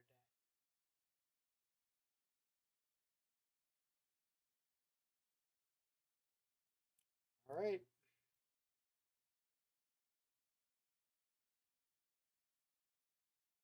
Opponent mulliganed. Good stuff for us.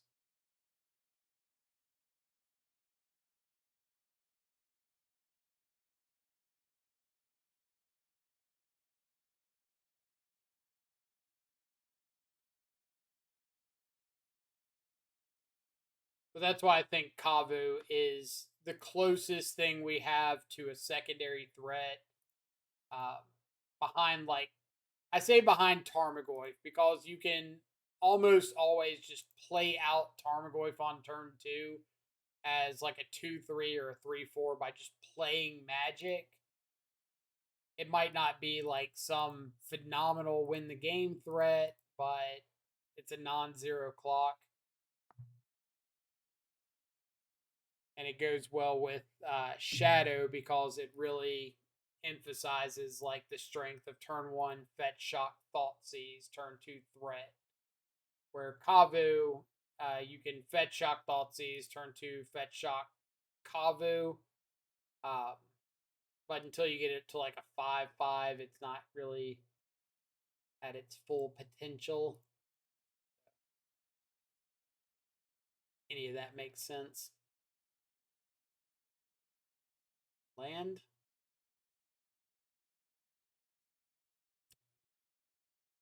Oh man. Fable, Fable, Fable, Fable. Not that Ledger Shredder would look phenomenal here, but Fable's looking worse than Ledger Shredder.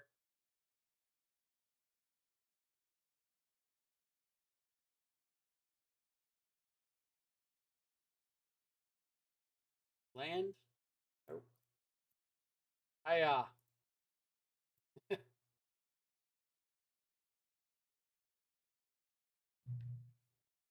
Got nothing, OP. Literal nothing.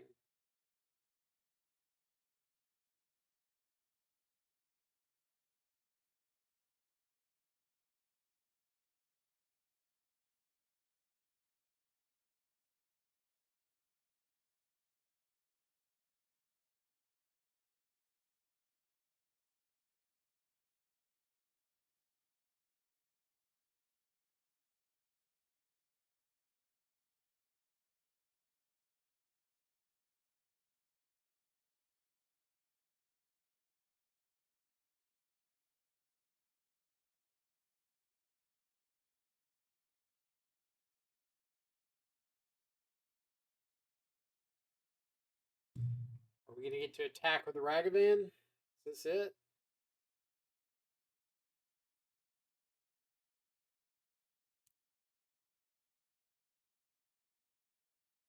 Like, I'm pretty sure they just have Spell Pierce, Murktide, Breeding Pool. Okay, so they're Temur Murktide.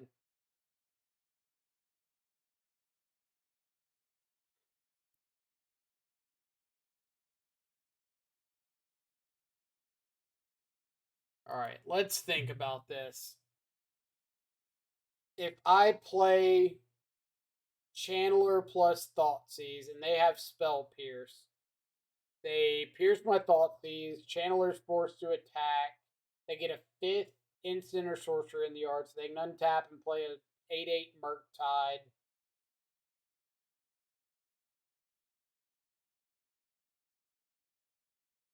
Then I have to attack in with Channeler.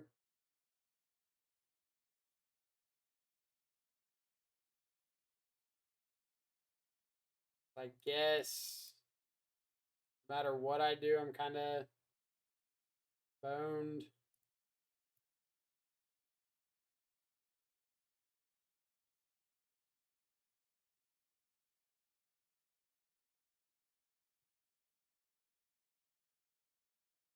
Feels like they got a Spell Pierce. They don't.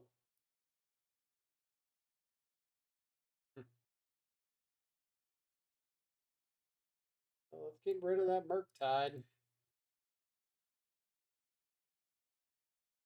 They can Archmage's Charm steal my Channeler.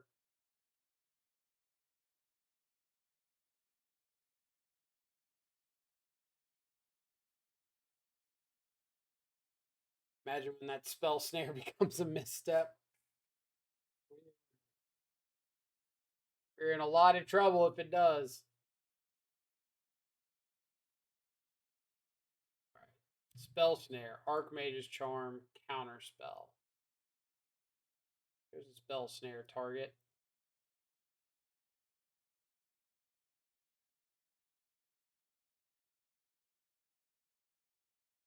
Are you going to Charm steal my Ragavan? You are. Kinda rude, OP. Kinda rude.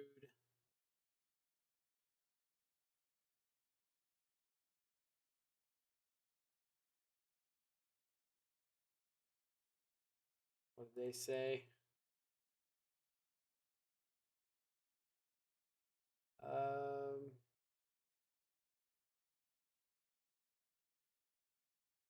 Said lame a while back, but I don't know what they were referring to.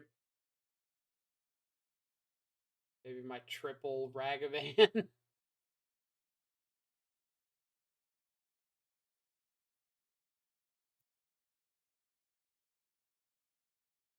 So now they have Counterspell and Spell Snare. I don't really care about the Spell Snare, but the Counterspell is kind of annoying. Bolt me. Bolt me. Dang it.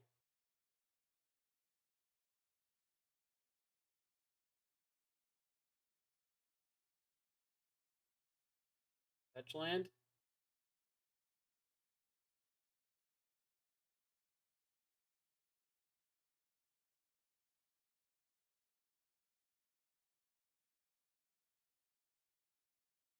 Go for the old upkeep lightning bolt my own Ragavan.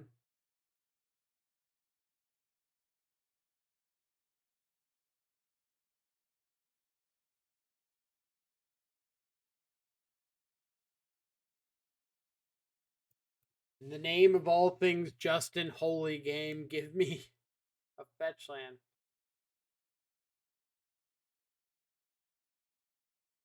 Are you not attacking with Ragavan?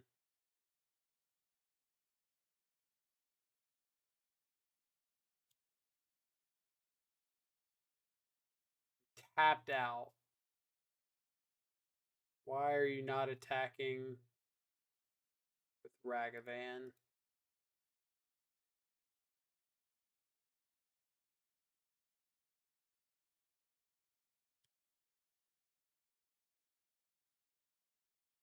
Like, you don't care about a 2/2 shadow?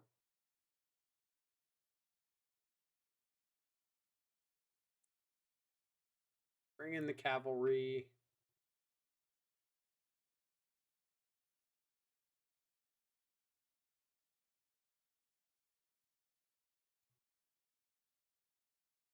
Oh. All right. How many games of Mana Screw have we had this league? Better yet, how many games of Mana Screw have we had that included a Fable in our hand?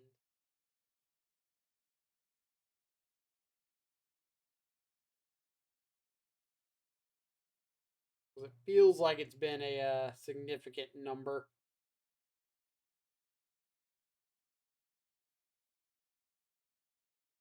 Counted two at least. I'll have to go back and check when I upload this, but it feels like it's been more than two. Like 3 or 4.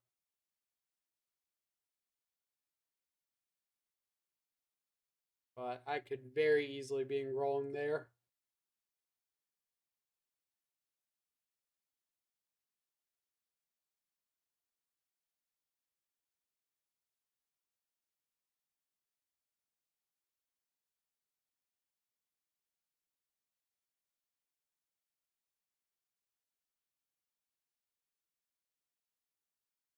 What do we got? Something good, something good, something good.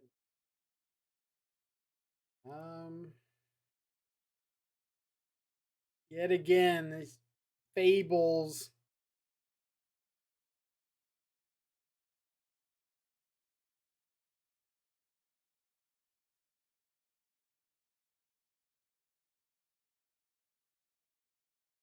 We'll see how it plays out, but like the matchups Fable should be really good against are like the mid-range matchups like this where it gets some advantage over a few turns.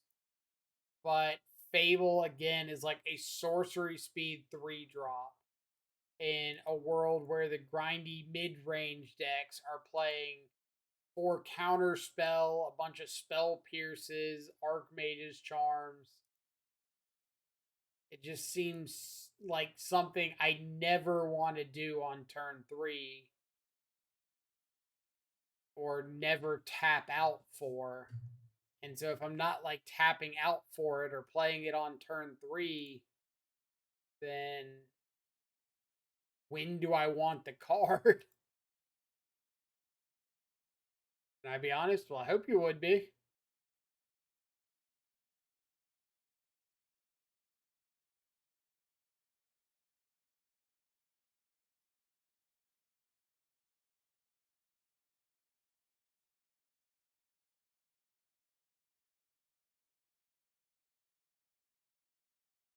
Like here, I've got Fable mana.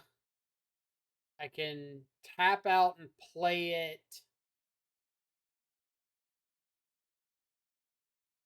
I guess I should.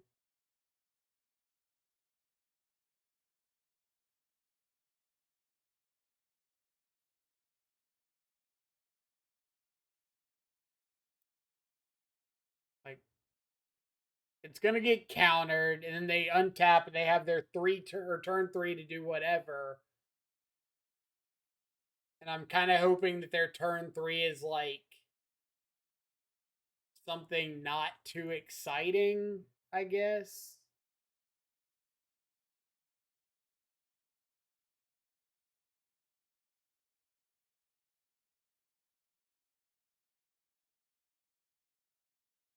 But I feel like this hand can't win a draw go game for a while. Fable feels like you want to walk and you have both your legs tied. That's a pretty good comparison, actually.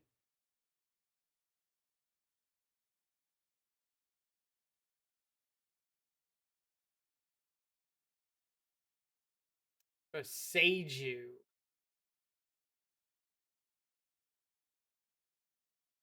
Why?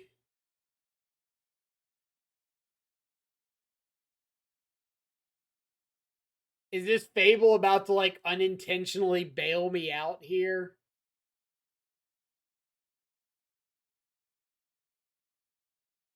Like, obviously, they don't know my hand, but they saw that I played basic swamp in my shadow deck on turn 2, which should be like a pretty big indicator that I don't have another land. So I top decked the third land.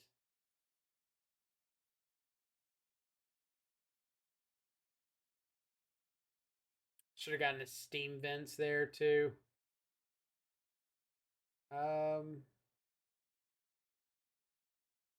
Sure.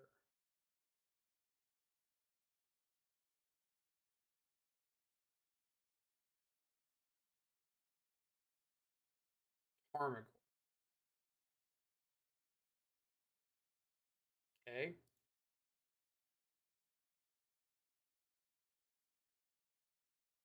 Four things I didn't really expect.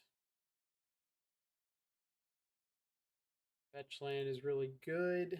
So let's go shadow, shadow, pass. But yeah, so far to me, Fable has felt like uh, this top end that I'm supposed to play on turn 3 because I want to get the value on turn like 3, 4, 5, 6. If we go past that, then there's not really a point in playing the card. Uh, so I want this value like aggressively, but it doesn't feel like I want to play it on turn 3 a lot of times. Like it feels like I'm supposed to play it on turn 3. It doesn't feel like I want to play it on turn 3.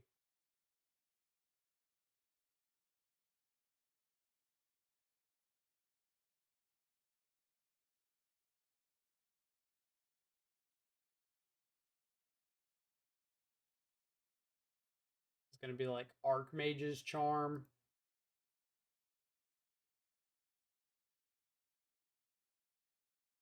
Maybe they're just sitting on a couple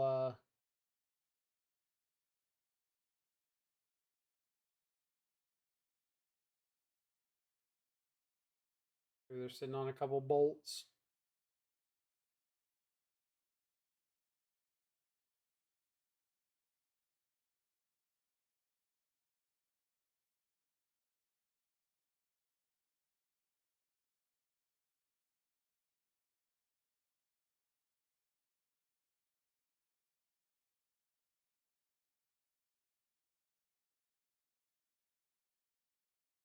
All right. Do I have any way of killing them from here? They're going to 10.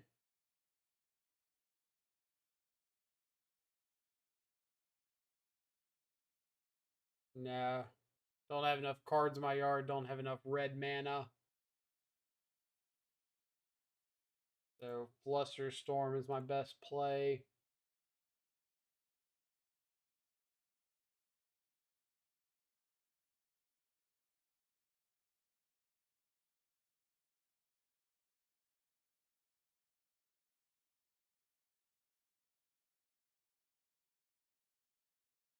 I could go Bolt, Breach, Bolt, Bolt. Is that worth it?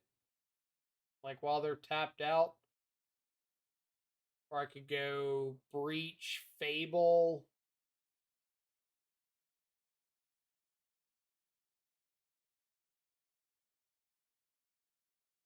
Is it worth it to just cash in on this Breach now?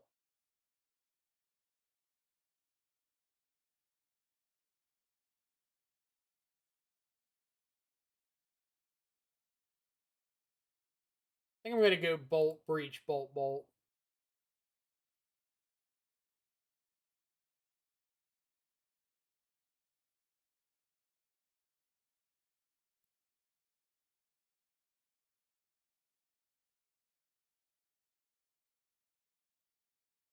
I get punished if they have another Archmage's Charm.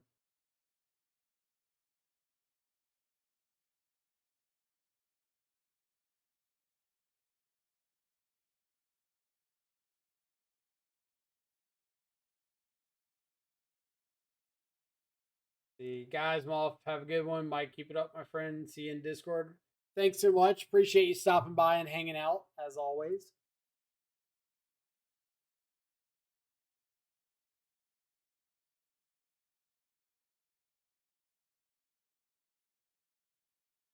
Like, I think this loses to another Archmage's Charm and beats most everything else.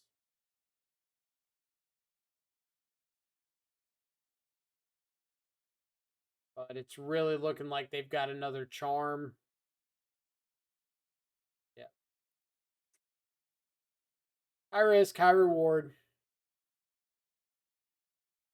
Never mind. Game's perfect. The person who deserves to win always wins 100% of the time.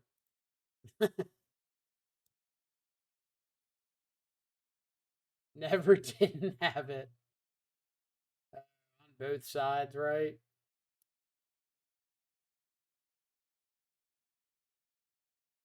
I kind of want Drowns back if they've got Tarmogoyf.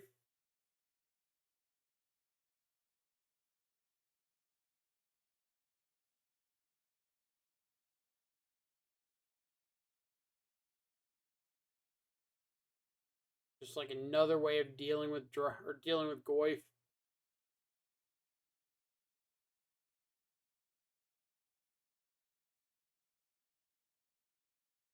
And it's really not hard to leave them with 2 cards in their graveyard off like a hearse or something. So if Drown can counter everything but Murktide.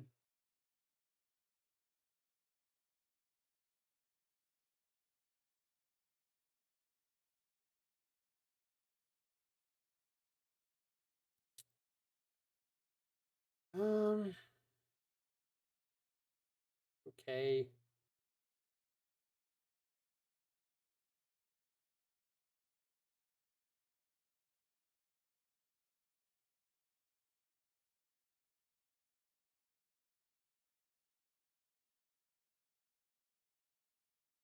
Good old Temur-tide.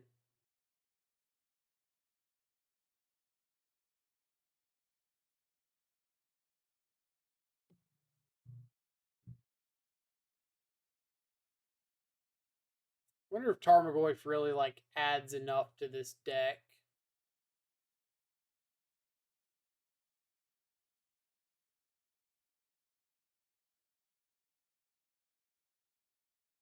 Feels like it would be kind of meh.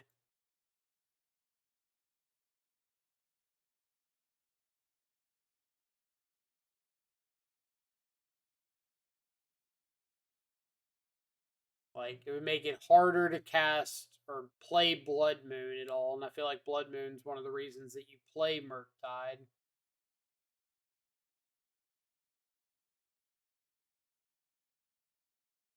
Can't play like Drown in the, or not Drown in the Luck, Dress Down.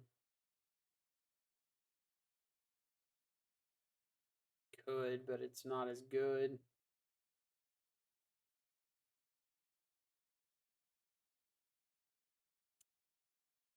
Oof. Opponent meant to cast their EE on 1. Instead, they have cast it on 0.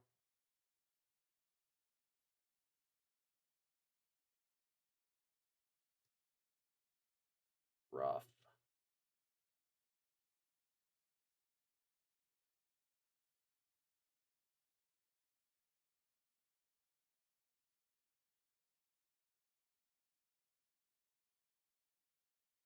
I don't know if there's like a good sport way to play around that. Like, clearly my opponent meant to cast EE on 1. Okay? So,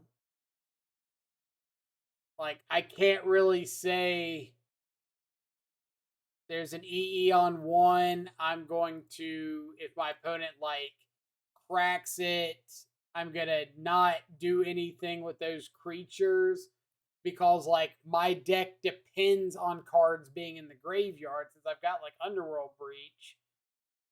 He's got Tarmogoyfs that need things in the graveyard.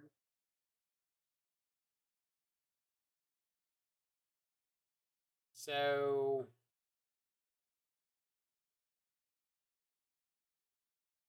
what's the play around there?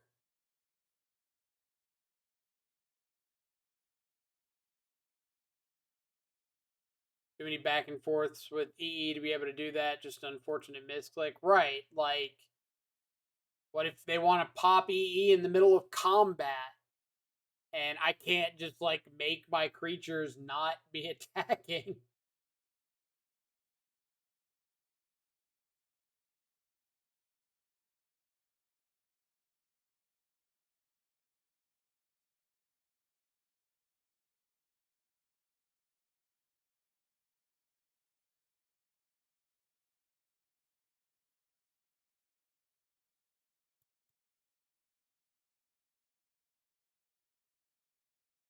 But I mean, usually I'm in favor of, like, gentlemen's agreements on Magic Online. Like, oh, I've got this loop that makes infinite life. Cool. Well, attacking's not going to matter from here on out. Whatever. I'm just going to cash in on this while I can. Yeah. Tap them out so that I can resolve my iteration on my turn.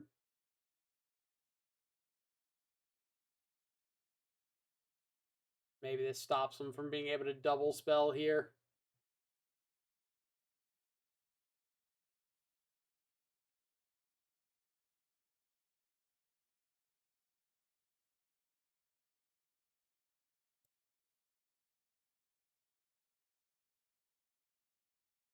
Hope he wants to destroy your saga tokens. That's fair.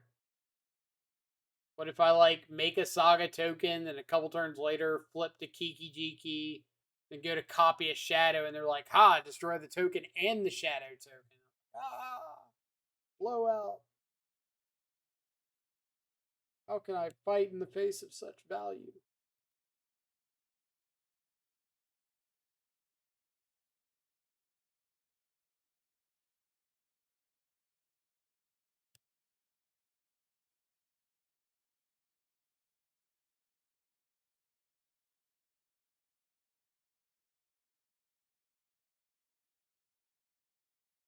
No, don't main phase your bauble.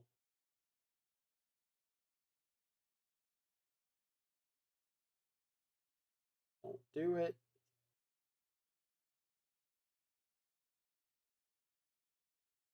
Unless you're, like, hard casting a Ragavan here.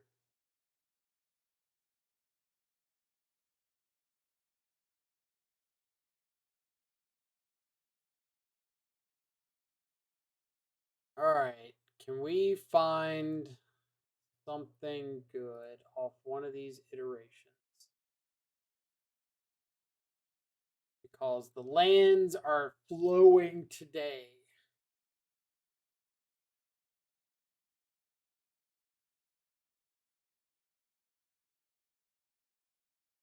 We'll go Flusterstorm to hand, Blood Crypt to the bottom, Hearse to exile.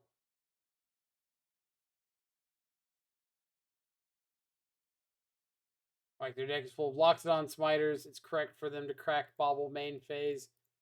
Bunch of Loxodon Smiters and Wilt Leaf Lieges. And what's the other one? Nullhide Ferox. Nullhide Ferox. Yeah, Nullhide Ferox, and then Obstinate Baloths. Which they can cast all of these cards. Like, we joke, but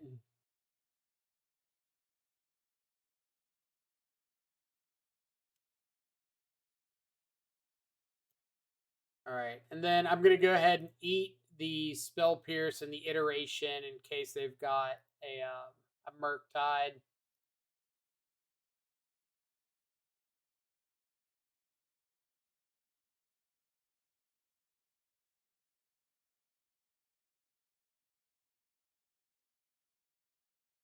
Pretty sure I played a land there. Yeah, they're turn 6, my turn 5.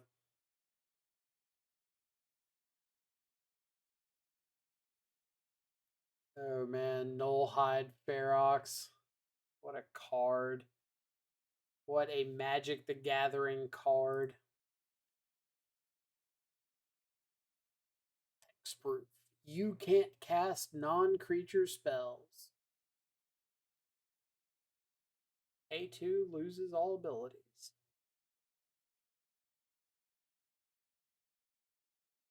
Ren and Sexy.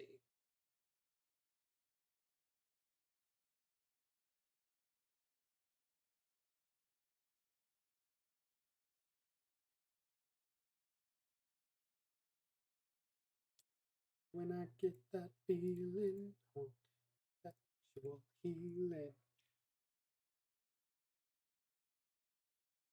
Okay, we found something that may or may not be considered a threat. Let's go Pierce to hand, Bobble to the bottom, Shadow to exile.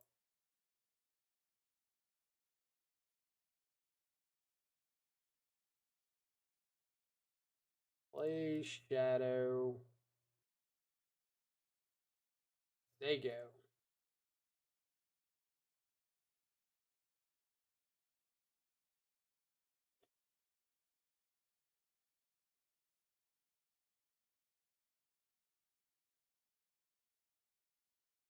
If they've got all these islands, I kind of wonder if they are a Blood Moon deck.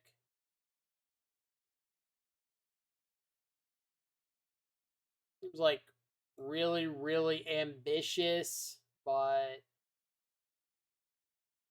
I've seen stranger things happen.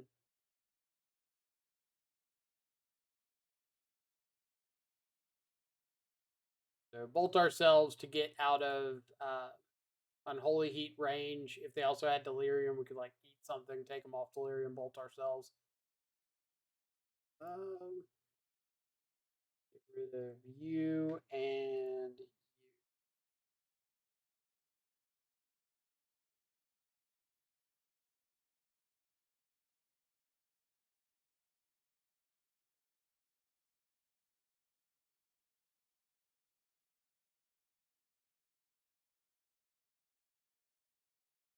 Scalding Tarn.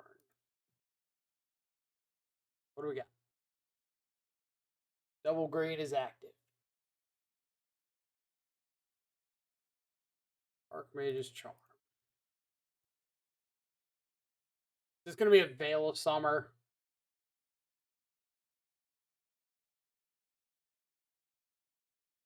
Counterspell. You got it. My shadow hath been yoinked.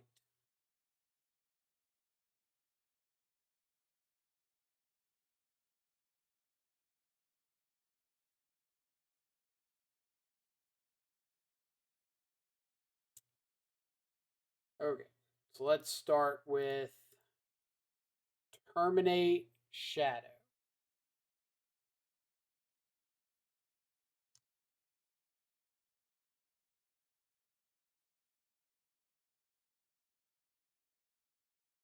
Counterspell gets Spell Pierced.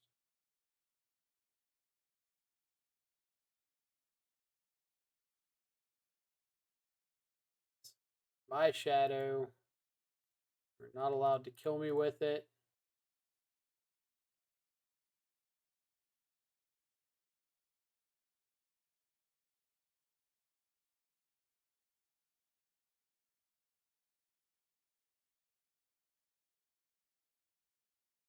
Something good. Not that. Let's go. Gantha to hand. They go. I'm supposed to eat some stuff here.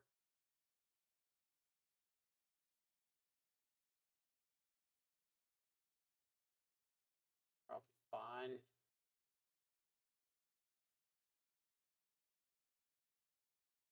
Don't think I really care if he gets back another land with Ren.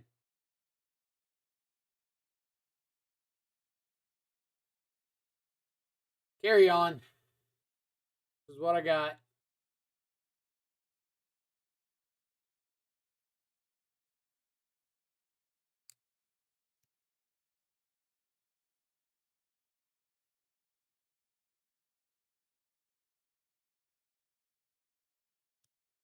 So they got back Scalding Tarn, played a Breeding Pool. So I know one of the cards in hand is a Scalding Tarn.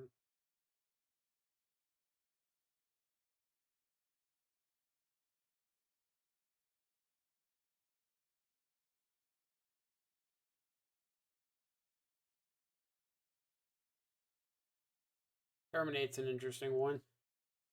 All right, so option number 1, play Ragavan, crew Hearse, go for the lethal swing. Option number 2, dash Ragavan, play Gigantha, crew Hearse off Gigantha, go for the lethal swing with the Ragavan backup. Option number 3, dash Ragavan, crew Hearse with the dashed Ragavan, so that if my opponent tries to, like, Archmage's Charm my Ragavan, I get it back. Play Gigantha. I think I'm going to lead with Gigantha.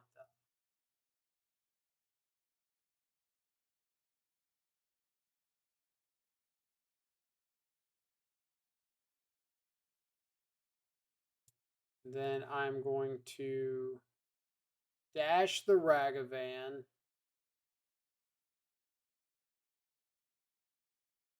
through the Hearse with the dashed Ragavan. And again, this is just to play around another Archmage's Charm.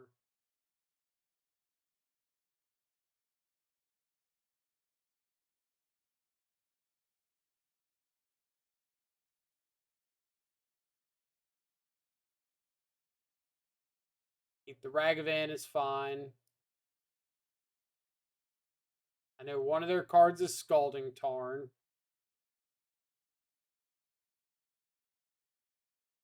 Petty Theft.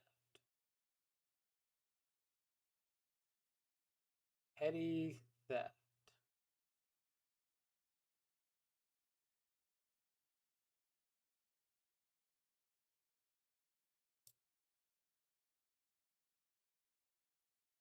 That one was not on the radar.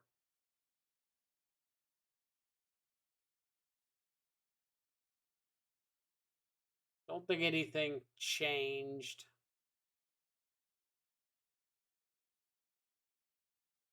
The only difference if I like played the Ragavan first and crewed first would be I could terminate the Brazen Borrower right now. But I don't think that's like a huge necessity.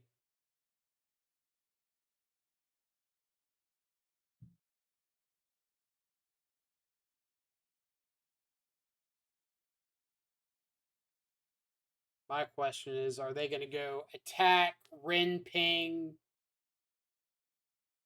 then try to attack Ren Ping again next turn? Yep.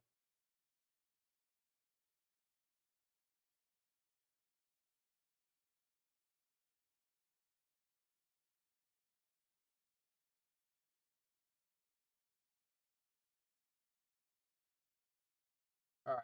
Scalding Tarn, unknown. Let's lead on iteration. So if we find like Ragavan, Drown in the Loch. We could just win here.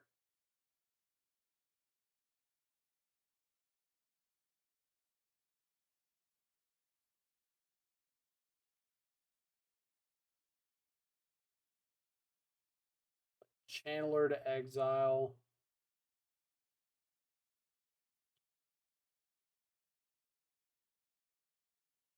I'm thinking of ways that I don't die to Lightning Bolt. And I think the only way to not die to Bolt is to kill Ren, play the Channeler.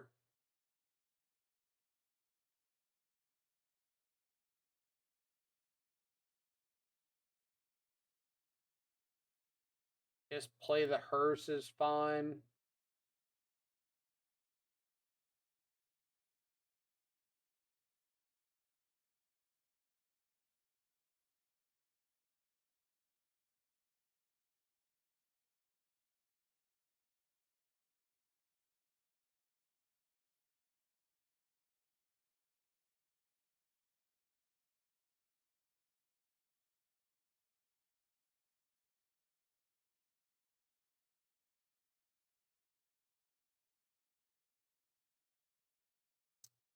Snapcaster.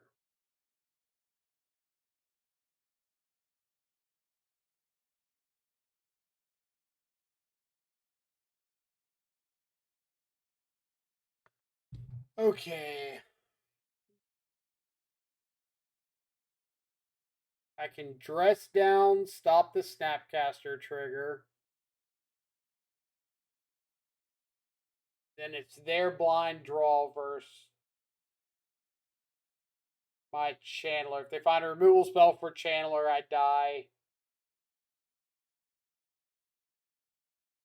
I can terminate the Brazen Borrower. That's probably the play, right? Just terminate the Brazen Borrower. I die to like a Ragavan, but I don't die to just a random removal spell.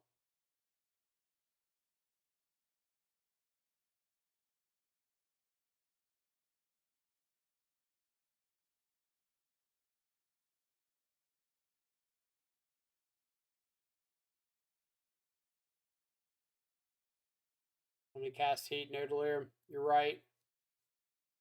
They don't.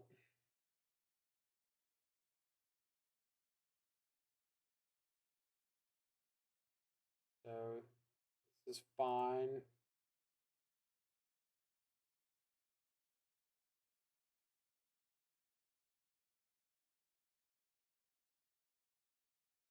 Which this doesn't change my play because I'd already decided terminate the Brazen Borrower was better because I don't die to a removal spell on my Dragon's Rage Channeler.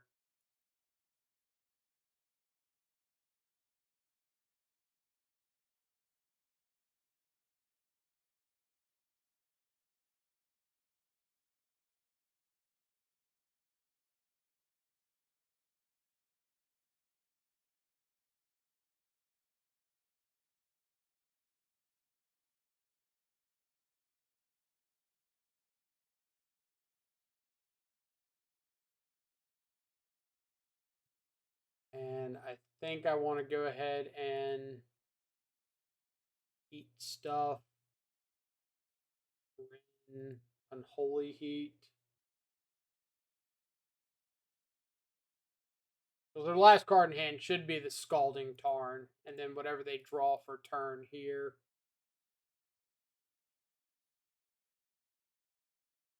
Okay. Oh.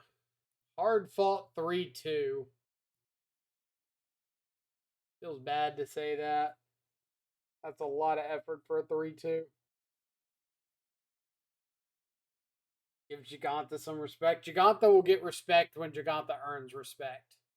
Until then, Giganta is just like an oversized pony with a moss complex. Okay, what do we think? I thought Fable was terrible. Like, so many times we're sitting there at 1-2 lands with Fable or 2 Fables in hand, just doing absolutely nothing. And then it never felt like a good 3-mana play. Like it was always 3 mana, make a 2/2. The 2/2 either didn't matter on the mana, got killed right away, whatever. Like gave our opponent a removal spell.